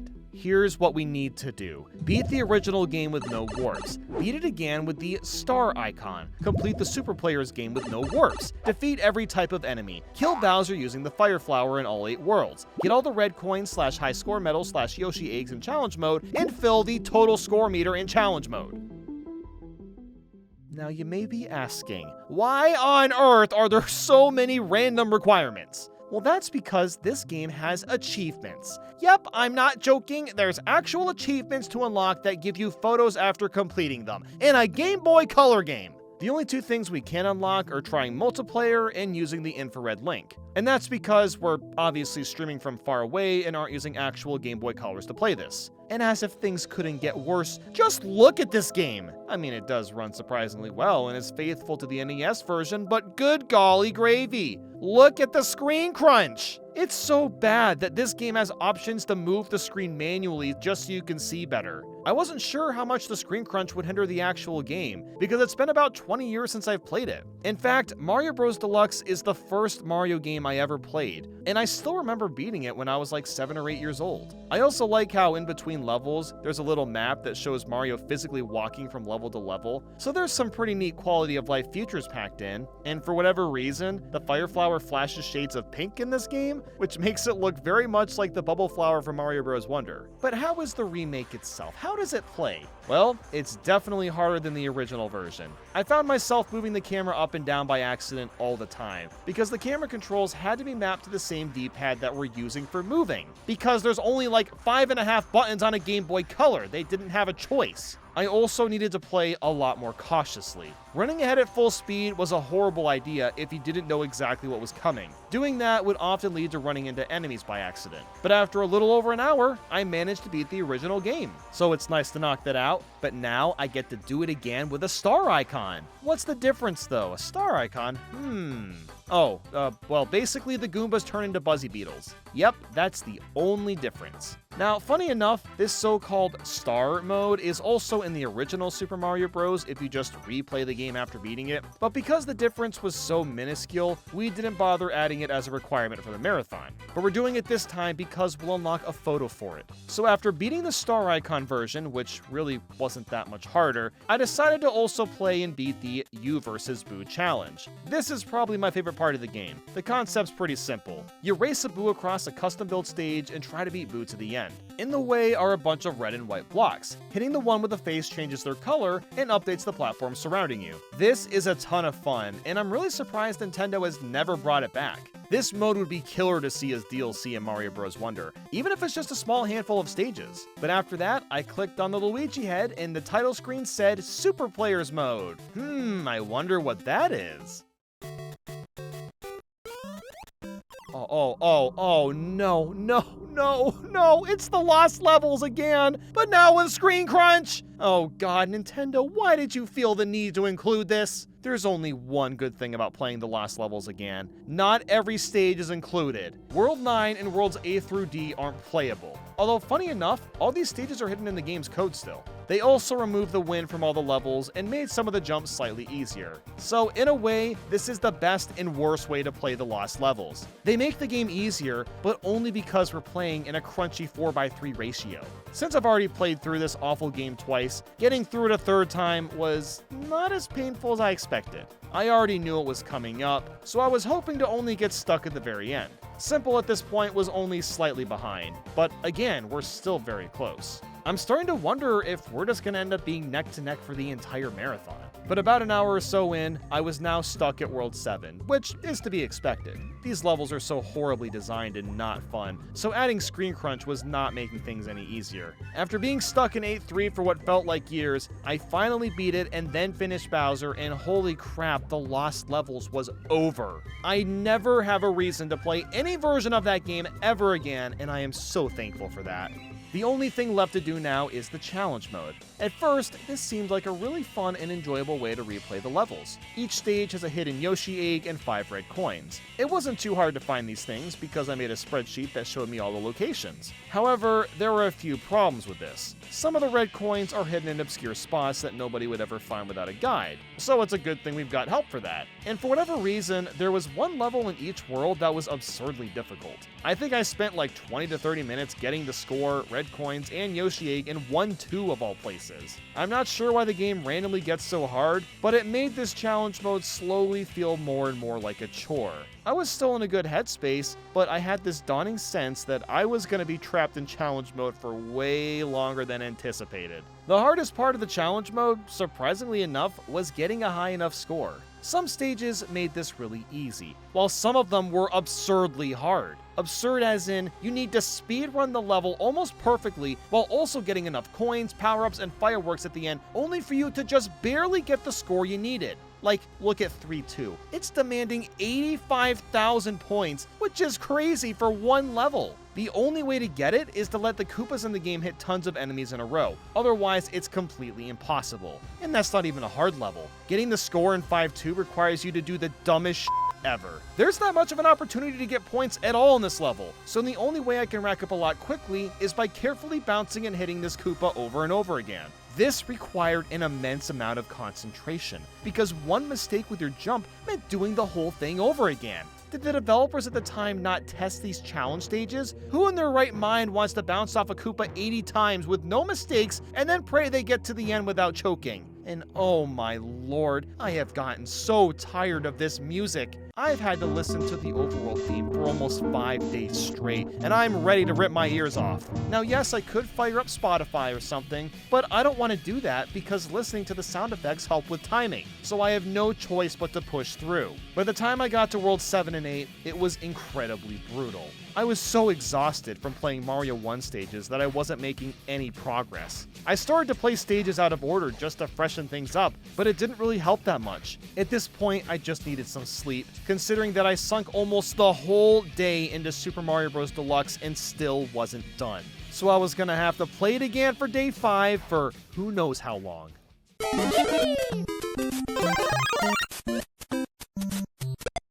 Despite how arduously long SMB Deluxe has been taking, I was in a good mood and ready to go. I still needed to finish challenge mode for World 7 and 8, and the game was still not giving it to me easy. As I was about to wrap up though, I was warned of an extremely fatal bug this game has. If you manage to complete multiple challenges at once, the game will not give you all the achievement pictures. So if I were to say finish all the red coins and Yoshi eggs at the same time while wrapping up the last level, I may only get one of those photos. So knowing that, I finished 8-2, which was the last level I needed to complete. I got the score, the red coins, and the Yoshi egg all individually. So I checked my album, and I did not get the Yoshi egg photo.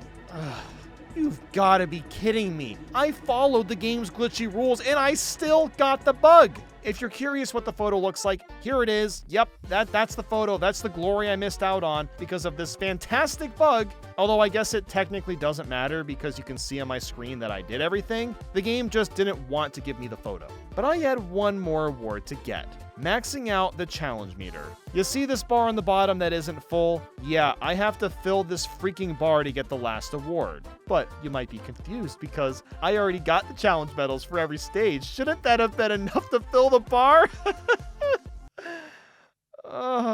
Okay, so I currently have 1,044,700 points, but I need to get 1,160,000 points. So that means I have to replay stages and try to squeeze out an additional 115,300 points. Why such a specific number? And why is it so much higher? Dude, I will never escape this Game Boy game's clutches. It wants me to play this for the rest of my life, and maybe it'll let me reach 100%, but I have to die for it!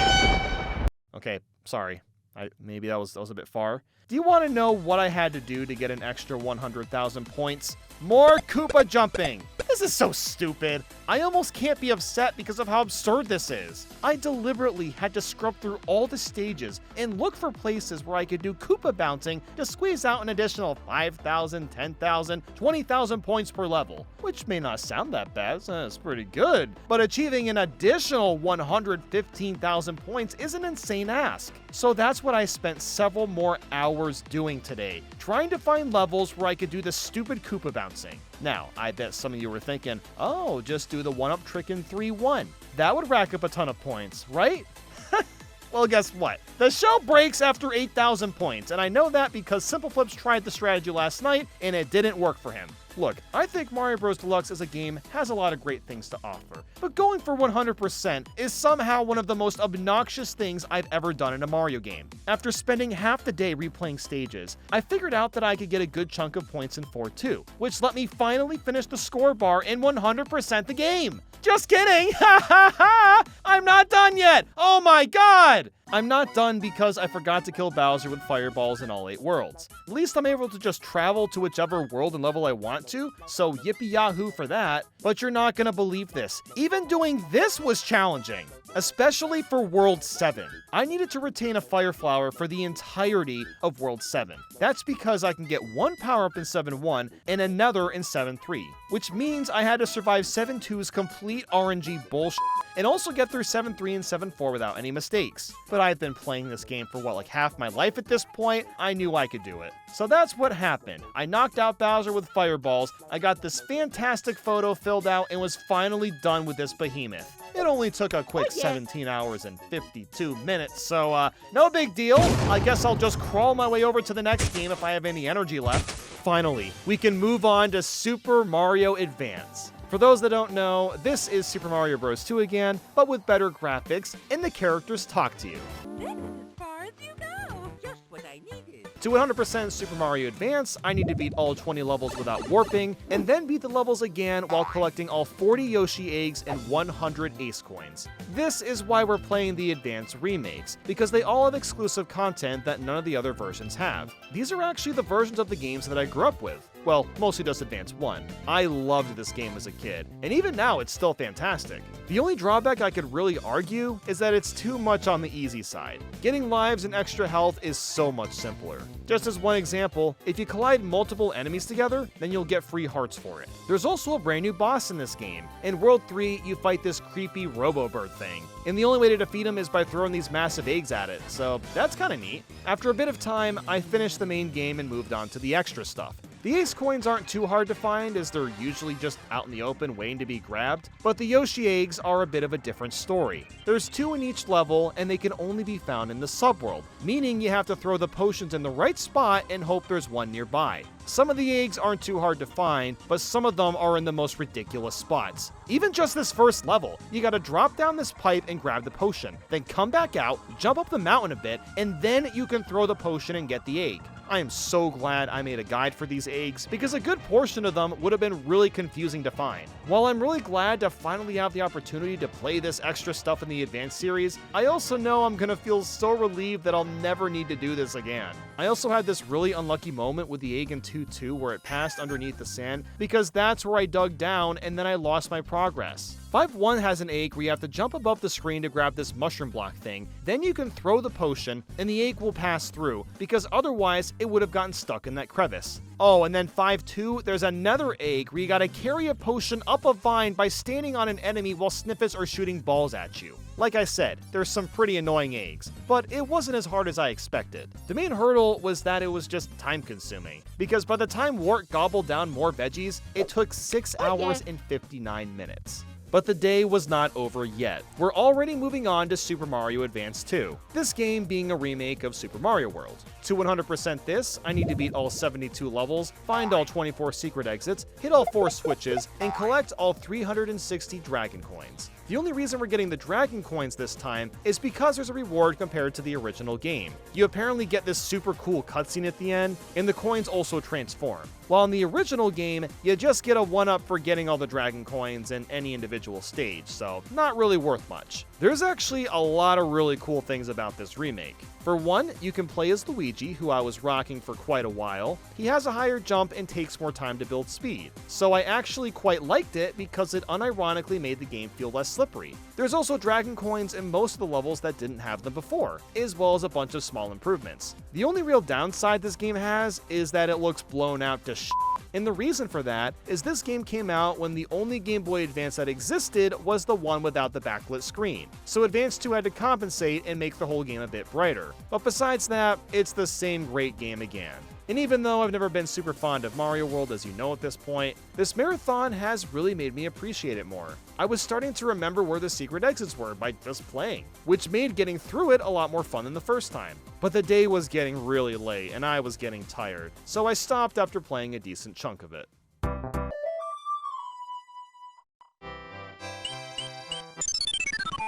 Despite being 6 days in, I somehow still have the same amount of energy as I did on the first day. Maybe I'm just used to these marathons? I'm not really sure, but the goal was to finish Advance 2 and get as far as I could into Advance 4. Also, surprise Carl cameo! Carl came in to work on some rough cuts for this video, so he popped into the stream to see how it was going. I was surprised how much I was enjoying Mario World today. Finding the Dragon Coins wasn't too bad either. I was just kind of grabbing them as I was going. Another cool addition is the inventory screen. You can see which levels you've gotten all the Dragon Coins in and helps you keep track of them. The only Dragon Coins that were a pain in the butt were the ones in Valley Fortress. Their placement was pretty ridiculous at times, requiring you to make super precise jumps to get them all. But after beating that, I was finally done and I got the epic cutscene! Washed out. I'm gonna have to look again. Whoa, this cutscene's crazy! What? You're getting paid! It honestly was kind of satisfying to see all the coins you get rained down in a nice pile. Mario Advance 2 took me 9 hours and 40 minutes. So it was another beefy game, but the time flew by for this one. After this is the last Advance game, Super Mario Advance 4. And no, we're not playing Advance 3 or Yoshi's Island because they're Yoshi games where you play as Yoshi. Not gonna tell me otherwise. But anyway, to 100% Mario Advance 4, we need to beat all 90 levels, which includes the 2 plant stages in World 7 and the 3 hand stages in World 8, as well as get all 3 warp whistles. But that's not all. We also need to clear all 38 e-reader levels and collect all 147 Ace coins and 8 E coins. As you can imagine, I'm absolutely stoked to play a remake of Mario Bros. 3 again because it's so damn replayable. And you may also be wondering why the screen doesn't look like it was fried compared to Mario Advance 2. too. Well, at the time that this game came out, the Game Boy Advance SP released, so I imagine they didn't feel the need to blow out the picture because it has a backlit screen. I really don't have much to say about this run-through since this is the third go, but I did finish the game with 179 lives. That's because for whatever reason, the level where I normally farm lives gave me way more than usual, so I just kind of had a bunch extra the rest of the way through. But things get interesting with the e-reader levels, because this is like playing an entirely new game. If you aren't familiar with how these levels work, well, you would need an e-reader and physical cards. These cards contain the actual levels, and you had to scan them in with the e-reader. Thankfully, Nintendo dropped a massive W and has given us a version of Mario Advance 4 that comes with every e-reader level without any scanning required, which means we can easily play them all. And I gotta say, these levels are fascinating. To start off, there's a small handful of remade stages from older games, although I guess it's not that surprising to see 1-1 and 1-2 get remakes, but that's only the beginning. There are several stages where you can pick up vegetables like in Mario Bros. 2, and even use the cape from Mario World. Having the ability to use different game mechanics and power-ups that weren't intended for the Mario Bros. 3 engine will always be such a cool piece of history. But we were at the end of the day, and I didn't make much progress, so I'd finish the e-reader levels tomorrow.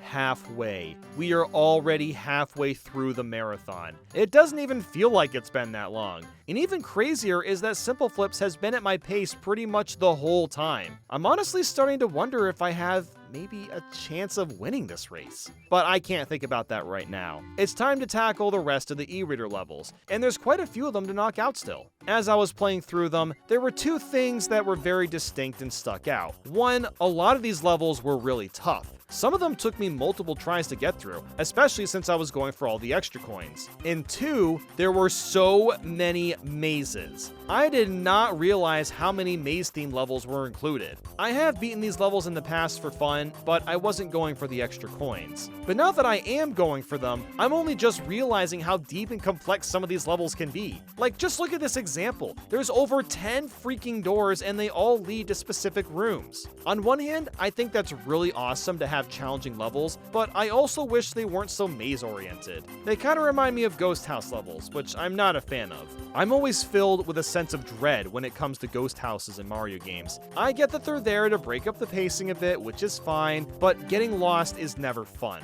It's a damn good thing that there's maps online for where to go, because I could have easily sunk all day trying to find my way around. But who am I kidding? You fight two Boom Booms at the same time, which somehow leads to them being hard enough that I died, so you get brownie points for that one, Nintendo. Even though some of the levels were confusing, I was having a blast playing through these fully. I mean, look at how crazy this Bowser fight is. The arena is completely different and changes a lot of the strategies that you'd normally use for taking him out. And my god, the level itself was so hard too. It took me several attempts. But after a few hours, I finished up the e-reader stages and was done. Mario Advance 4 took me a total of 9 hours and 26 minutes, so a bit longer than I expected. But the advanced titles were finished, and finally, I can play a 2D Mario that isn't just the 3 original NES games. Starting, of course, with New Super Mario Bros., the first of the new series, and probably my favorite of the bunch. To 100% this, we need to beat all 80 levels, collect all 240 star coins, spend them all, unlock all 5 cannons and 18 secret exits, and also beat all the challenge mode. We won't be going for star coins in challenge mode because it's actually impossible to get them all, plus the difference is so tiny in this mode that it's almost not worth doing to begin with. But on to the game itself. While I knew at this point I was feeling confident in finishing the rest of these games on time, this could potentially turn into a massive slog. All 5 of the NSMB games we'll be playing are remarkably similar, so after the DS version, I may start to feel a bit drained. But that's not how it started. I was having a blast at first. We may not be in widescreen yet or have the most polished controls, but there's so much that's great about New Soup on the DS. The unique bosses, the great castle music, the blue shell item. I could go on for quite a while. And something pretty neat happened today. You want to know what it was? The Zelda movie was announced! It was really funny because I thought my chat was trolling for 30 minutes until I checked Twitter and saw Miyamoto himself made a tweet. I'm excited and terrified of what could come from a live-action Zelda film, and that's all I'll say on the matter. But anyway, I just kept chugging along and, as usual, played worse and worse from exhaustion. By the time I got to World 8, I was getting stuck on levels for like 30 minutes for no real reason. One of the castle star coins was making me super frustrated, and I actually didn't finish the game today and stopped streaming a bit early. But don't worry, I did play Luigi's Casino minigame for like 5 minutes. But honestly, the reason I stopped early was because I had 2 other obligations. Record a discussion with Arlo and Antdude, and play Mario Kart 8's Wave 6 DLC so I could finish up the ranked video for all the tracks. Yeah, I'm doing all this on top of the marathon. Thanks for the timing, Nintendo. I was up incredibly late trying to get this extra work done, later than I think any of the nights during this whole marathon, but I was still feeling pretty good. It was actually kind of a relief to play Mario Kart and record the discussion because it was something different. I was really starting to feel the repetition playing nothing but 2D Mario for a week straight.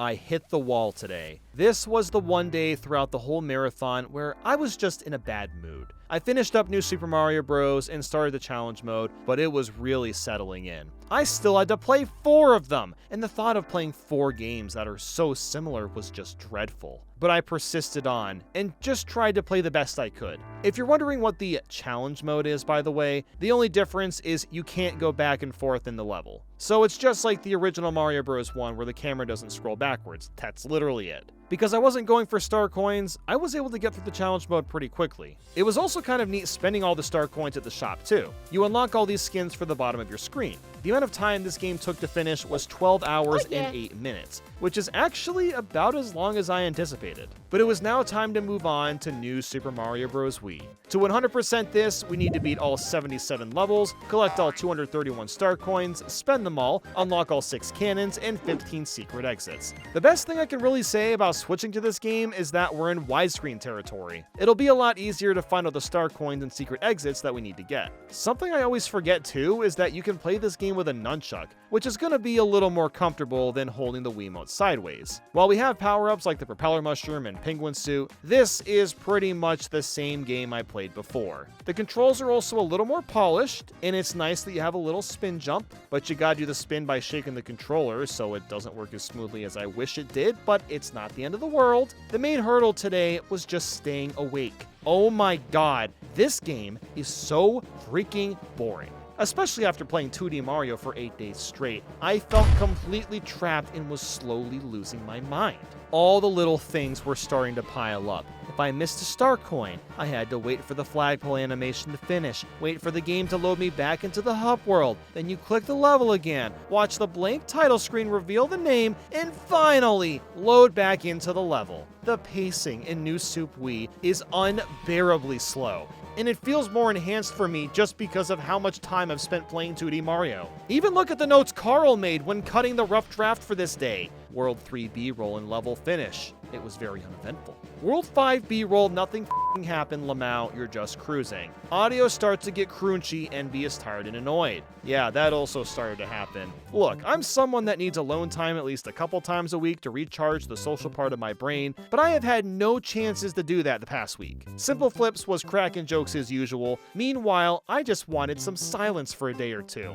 In hindsight, I felt bad about my mood because my chat kept asking if I was okay, and yeah, I mean, I was fine. I just didn't want to stream that day. But I also think a lot of the problem was just the game I was playing. Felt like my life was running in slow motion and I couldn't get out. If you're still in high school or remember high school, do you remember how painful it was waiting for the last 10 minutes of class to end before going home? You just sit there with your backpack already on your shoulders. You're ready to bolt out of that damn door. You're staring at the massive clock and you're just staring at it, watching the time slowly tick away. Maybe you were even holding your breath over and over again because you were bored seeing how long you could hold your breath. Or maybe that was just me, I don't know. But saying all that, I did not get through New Super Wii today. I actually ended up playing a couple levels into World 7, and then I was done. So I'll finish it tomorrow and hopefully be a bit more chipper as well.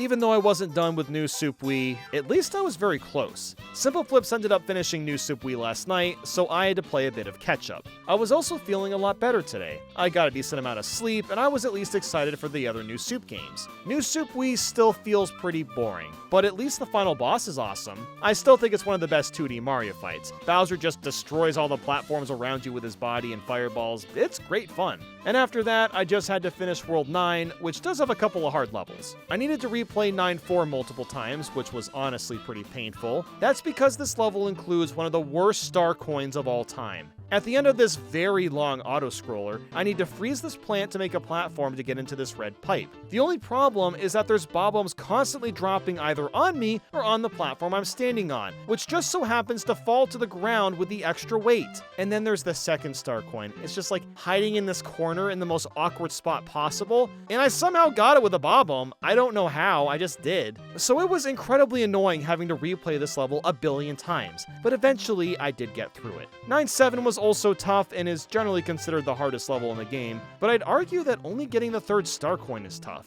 It's hiding behind a bunch of ice blocks, and you kind of have to get lucky with the fire bro, or throw your own fire in just the right spots to get it without dying. And then that was it! I was basically done. I just had to spend all the coins on the hint movies, which actually took quite a while. There's like 100 movies to unlock, most of them being completely worthless. Now, don't get me wrong, there are a couple of fun ones to watch, but holy crap, this takes forever. Like, why do the menus have to be so bouncy and laggy? Don't make me bring up the high school clock again. But the weird thing is that I was missing a couple of movies. That didn't really make sense to me. Like, how is that even possible? Well, guess what? It turns out I didn't use the canon in World 6. And after doing that, I unlocked the last couple of movies. That's very strange that you have to actually use all the canons, but after that, I was actually done, and this game took 9 hours and 13 minutes. But boy did it feel. But the next game, of course, is New Super Mario Bros. 2. To 100% this one, I need to beat all 94 levels, collect all 282 star/moon coins, unlock all 4 cannons and 15 secret exits. I also need to play all the hidden rainbow stages, get 1,110 lives, and finally, complete all 10 DLC packs. The only thing we won't be doing is getting 1 million coins or maxing out the coin counter, and that's mostly because it's a colossal waste of time and wouldn't be that interesting to do at all. The only rewards you get for that is a gold Mario statue and a gold raccoon Mario statue. Wow, fascinating. Anyway, this game has quite a lot to cover, but I was actually pretty excited for it. Unlike New Soup Wii, I still remember buying New Soup 2 when I was in college. I was working as a pizza delivery driver for a few months, and had built up a good chunk of tip money in cash. And around that time, the 3DS dropped in price drastically, and I was really eyeing up that 3DS. So I gave in one day and bought a 3DS, Super Mario 3D Land, Mario Kart 7, and New Super Mario Bros. 2. I did spend over half of my tip money, but at the time, oh, it was totally worth it. The first game I played through was New Super Mario Bros. 2, and I 100% that game in like 2 days. It was one of the rare highlights I had that year, so I'm admittedly a little fond of this title. The only interesting thing about New Soup 2 is the focus on coins. The game wants you to collect as many as possible. And as dumb as that concept is, I can't help but find it to be a really charming gimmick.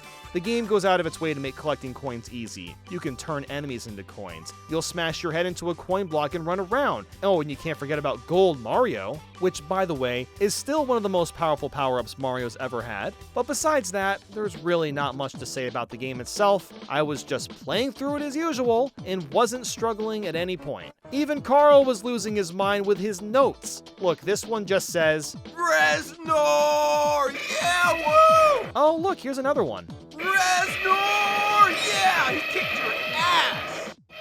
2 Reznor fights. And I died. Wow.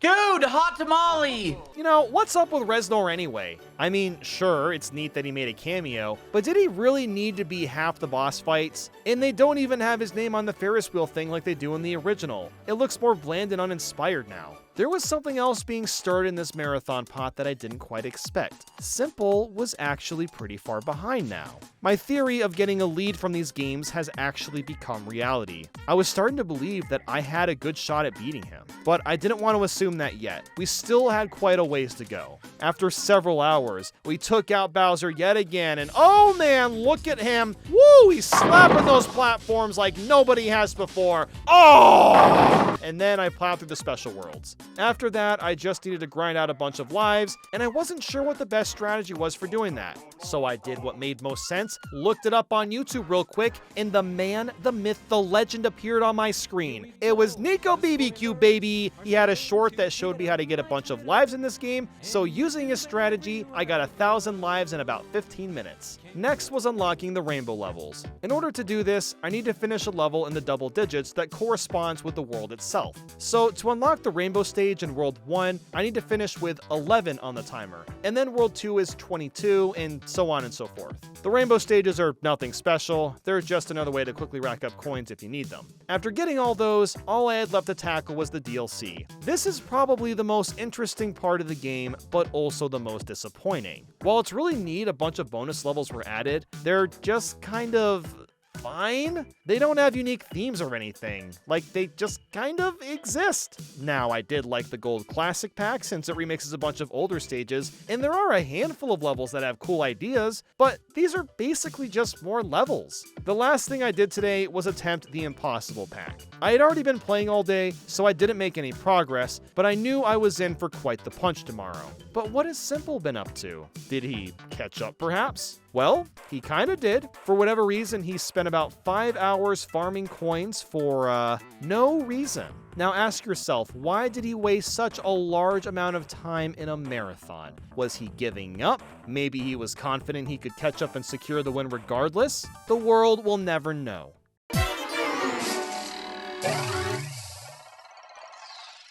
I was pretty tired today, but also feeling determined. I've never actually beaten the Impossible Pack, so it was going to be my first time today. These 3 levels that I have to conquer are all insanely difficult and frustrating. The first level starts off okay. You're just in some water and you got some fish to avoid. But after that, you're on this Ferris wheel thing that only moves when you stand on the sides, and you have to avoid bob-ombs that randomly fall out of pipes while also avoiding tons of birds and Lekatu. This segment is so difficult because the ground is constantly shifting, so it's really hard to figure out how to jump around all the enemies at any given time. And as if that wasn't enough, there's one more segment with a bunch of Hammer Bros and Chain Chomps. Then the second level has tons of tight wall jumps, while also being forced to avoid fire amps that chase you around the whole time. The third and final level is the hardest of them all. Poison constantly rises and falls, covering the entire course every few seconds. You need to jump off these note blocks at just the right time to survive, while also avoiding a barrage of enemies. And let's keep in mind that you get no power-ups. The only forgiveness is an occasional checkpoint flag that gives you 1 hit point. So you're really left on your own to battle these stages. For the first stage, the best and only strategy you can do is steal Lekatu's Cloud with a Bob-omb. Because if you don't, then a Spiny's gonna eventually hit you. Everything else just comes down to reflexes and understanding how the enemies work. I'm just gonna Damage Boost now. Okay. Well, that'll never happen again. As for the second level, I don't really have strategies for this one either. The only thing I can say is you have to find a path that works for you, as there's several to pick from. But eventually... Yes! Oh, okay. Done. I managed to beat it. The third level is so irritating. You have to land in very specific spots on the note blocks and get the right height in your jumps to survive. After more attempts than I'm willing to admit, I finally had the run. I'm just gonna go, f it. Oh my god, it's over! Why didn't I just do that before? And that wraps up New Soup 2. I spent a total of 12 hours and 1 minute on it. But we're not done yet! Now it's time for New Super Mario Bros. U. In order to 100% this one, I need to beat all 82 levels, collect all 246 star coins, and unlock all 12 secret exits. I also need to catch Nabbit once in the first 7 worlds, and beat the Boost Rush and Challenge Mode levels. The only thing that isn't required is getting gold medals in Challenge Mode, seeing as you don't unlock anything doing so. Since we're finally allowed to pick multiple characters, I let chat pick who to play as, and they all went with Blue Toad. So shoutouts to all the Blue Toad fans out there, I got your back. I'll also note that I'm technically playing the Switch version just for convenience sake, but the base game is virtually the same as it is on the Wii U. What's there to even say about this game? I don't know, the twirl move is back. Let's see, there's that. Well, the acorn suit, that's kinda cool, yep. Wow, this really is just another New Soup game. And to think I was calling the Wii version slow, too. Just look at this cutscene! Okay, cool. Come on. Oh my god, hurry it up. Oh my, yes, I get it. Oh my, get to the point. Oh my god, come on. I see what we're doing. Can the cutscene just end? 4 games into this, and I'm really feeling the drag now. The only interesting thing about getting 100% is catching Nabbit in all the worlds. All you do is find the level he's in and catch him. The point of this is to get an extra star on the save file, and that's literally it. But how is Simple doing? Well, he's still working on the Impossible Pack in New Soup 2, and at this point I'm around World 6. Maybe grinding for all those coins was worth it after all. He's probably just powering up right now. Meanwhile, I was finishing up New Mario U without any troubles. It's all the same song and dance at this point. There's no surprises when it comes to how progression is carried out or how general level design is displayed. Superstar Road was the only part of the game where I had a few struggles here and there. But for the most part, I was just playing along, trying to finish as soon as possible.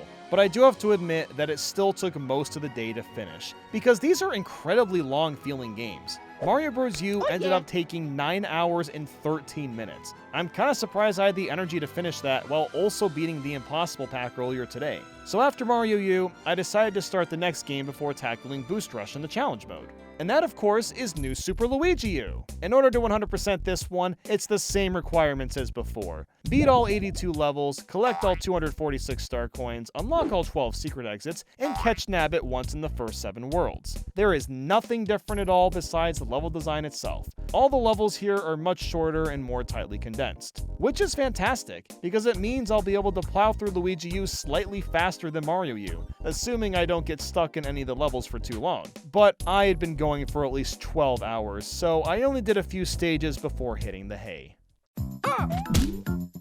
Oh yeah. Guys, we're already at Luigi U, and it's day 11. I think we're somehow gonna finish this entire marathon before the 2 weeks is over, but again, I don't want to speak too soon. I could still get stuck in Luigi U, as a handful of these stages are kinda tough. And the challenge mode is also massive, but I guess we'll just have to see. Simple Flips also managed to finish all of Mario Bros. U, which is pretty nuts because he was a bit behind. So a massive dub for him for making so much headway. Even though I was exhausted from being a degenerate for 11 days straight, I was pretty pumped to be this close to the end of the marathon. It was going over so much better than I anticipated, which made me really happy and relieved. And man, it was so nice to be playing short levels. Something else I feel like should be mentioned is just how awful some of the secret exits and star coin placements are. For whatever reason, Mario U and Luigi U are obsessed with hiding the secrets behind platforms. Ground pound through blocks you can't see. Walk through this wall. Like, it feels extremely excessive in these 2 games in particular, and I don't know why. Was it maybe because New Soup 2 and New Soup U were developed and released in the same year and the developers didn't have enough time to create more clever secrets? Possibly, but I can't say for sure. Something that was really funny was that when I was getting food, I let a cutscene play out, and without realizing, it started an airship level, and I actually managed to get a star coin by doing absolutely nothing. Something else I started doing was using my P-Wings. If I died in a level, say 2 or 3 times, I just said f it and fired up the P-Wing. Is it a bit cheese? It sure is, but as someone that has done nothing but play New Soup for days on end, I am perfectly fine with grating the P-Wing cheese for all it's worth.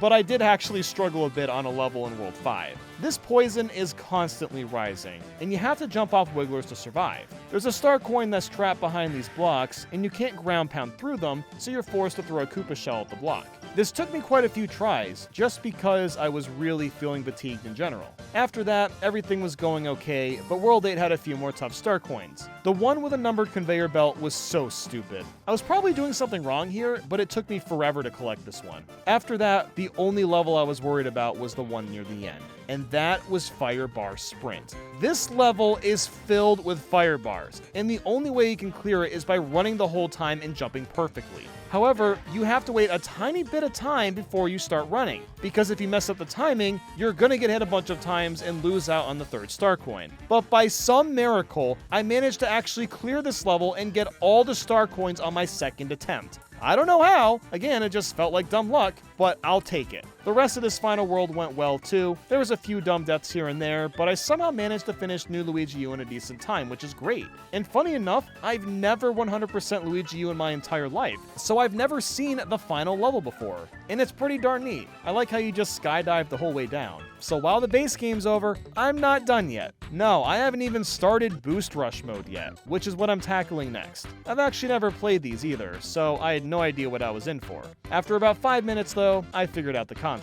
It's a bunch of random stages that are recycled from the main game, but they turn them into auto-scrollers. The more coins you get, the faster the auto-scroll goes. At first, I thought this was kind of boring, but once that scrolling gets fast, the game can get pretty intense. I actually had a lot of fun playing through all the levels in this one. It was strangely refreshing.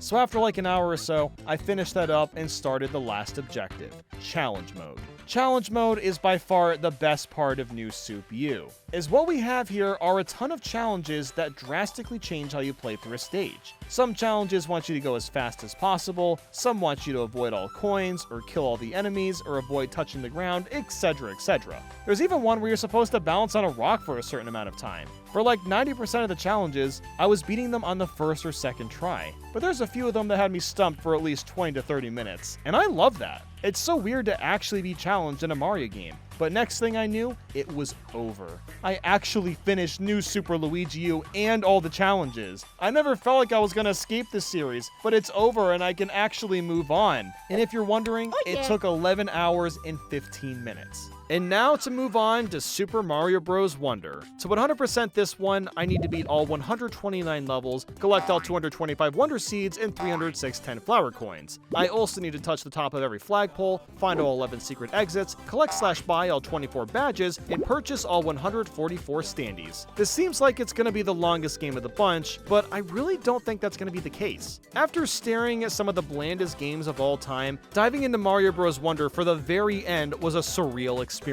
Finally, I can play as a goddamn elephant while collecting seeds that mess up the levels, and there's wonderful talking flowers. I actually changed the language of the flowers a bunch because why not, right? While this is a pretty meaty game, I had a couple of ideas to optimize my time playing it. Something I ran into playing for the first time was maxing out my purple coins. I actually want to prevent that as much as possible. So what I did was make sure I was constantly spending my coins on Wonder Seeds and badges when I got the worlds, but also spent a lot on Standee's Surprise. This is a cheaper way to get standees compared to buying them in the special world, but the big difference is I can get duplicate standees if I'm not careful.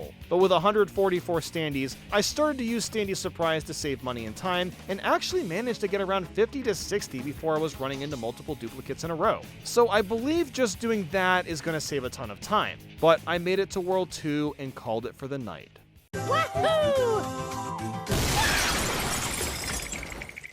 I have no idea how long today is gonna last, but I am determined to play this game until I get 100%, even if it destroys my sleep schedule. Simple Flips finished Luigi U and the challenges last night, so both of us are on the last game. The only difference is Simple streamed for 19.5 hours finishing. That is much, much later than he usually streams, so he'd be starting Mario Wonder much later today. So I was about to get a massive lead on him, and potentially beat the entire game before he even starts. But what really mattered at this point was just making progress and keeping my head straight. The only thing now is that I'm just so tired of streaming and playing games. It's gonna be really nice to have a bit of a break when this is all over, but we're almost at the end. Something that's really nice about this game is that if you die and get a 10 flower coin, it still saves as long as you finish the level. It's a really nice quality of life feature, and no timer is a huge plus as well. The best part of today though was talking about Shrek with the chat. There's rumors that Shrek 5 is coming soon, and I'm honestly pretty hyped for it if I'm gonna be honest. So for like 20 minutes, we just talked about which Shrek movie's the best. And look, I've got an official ranking for the series that I'm gonna be releasing now to the public from worst to best. Okay, here we go. Shrek the Third, Shrek Forever After, Shrek, and Shrek 2.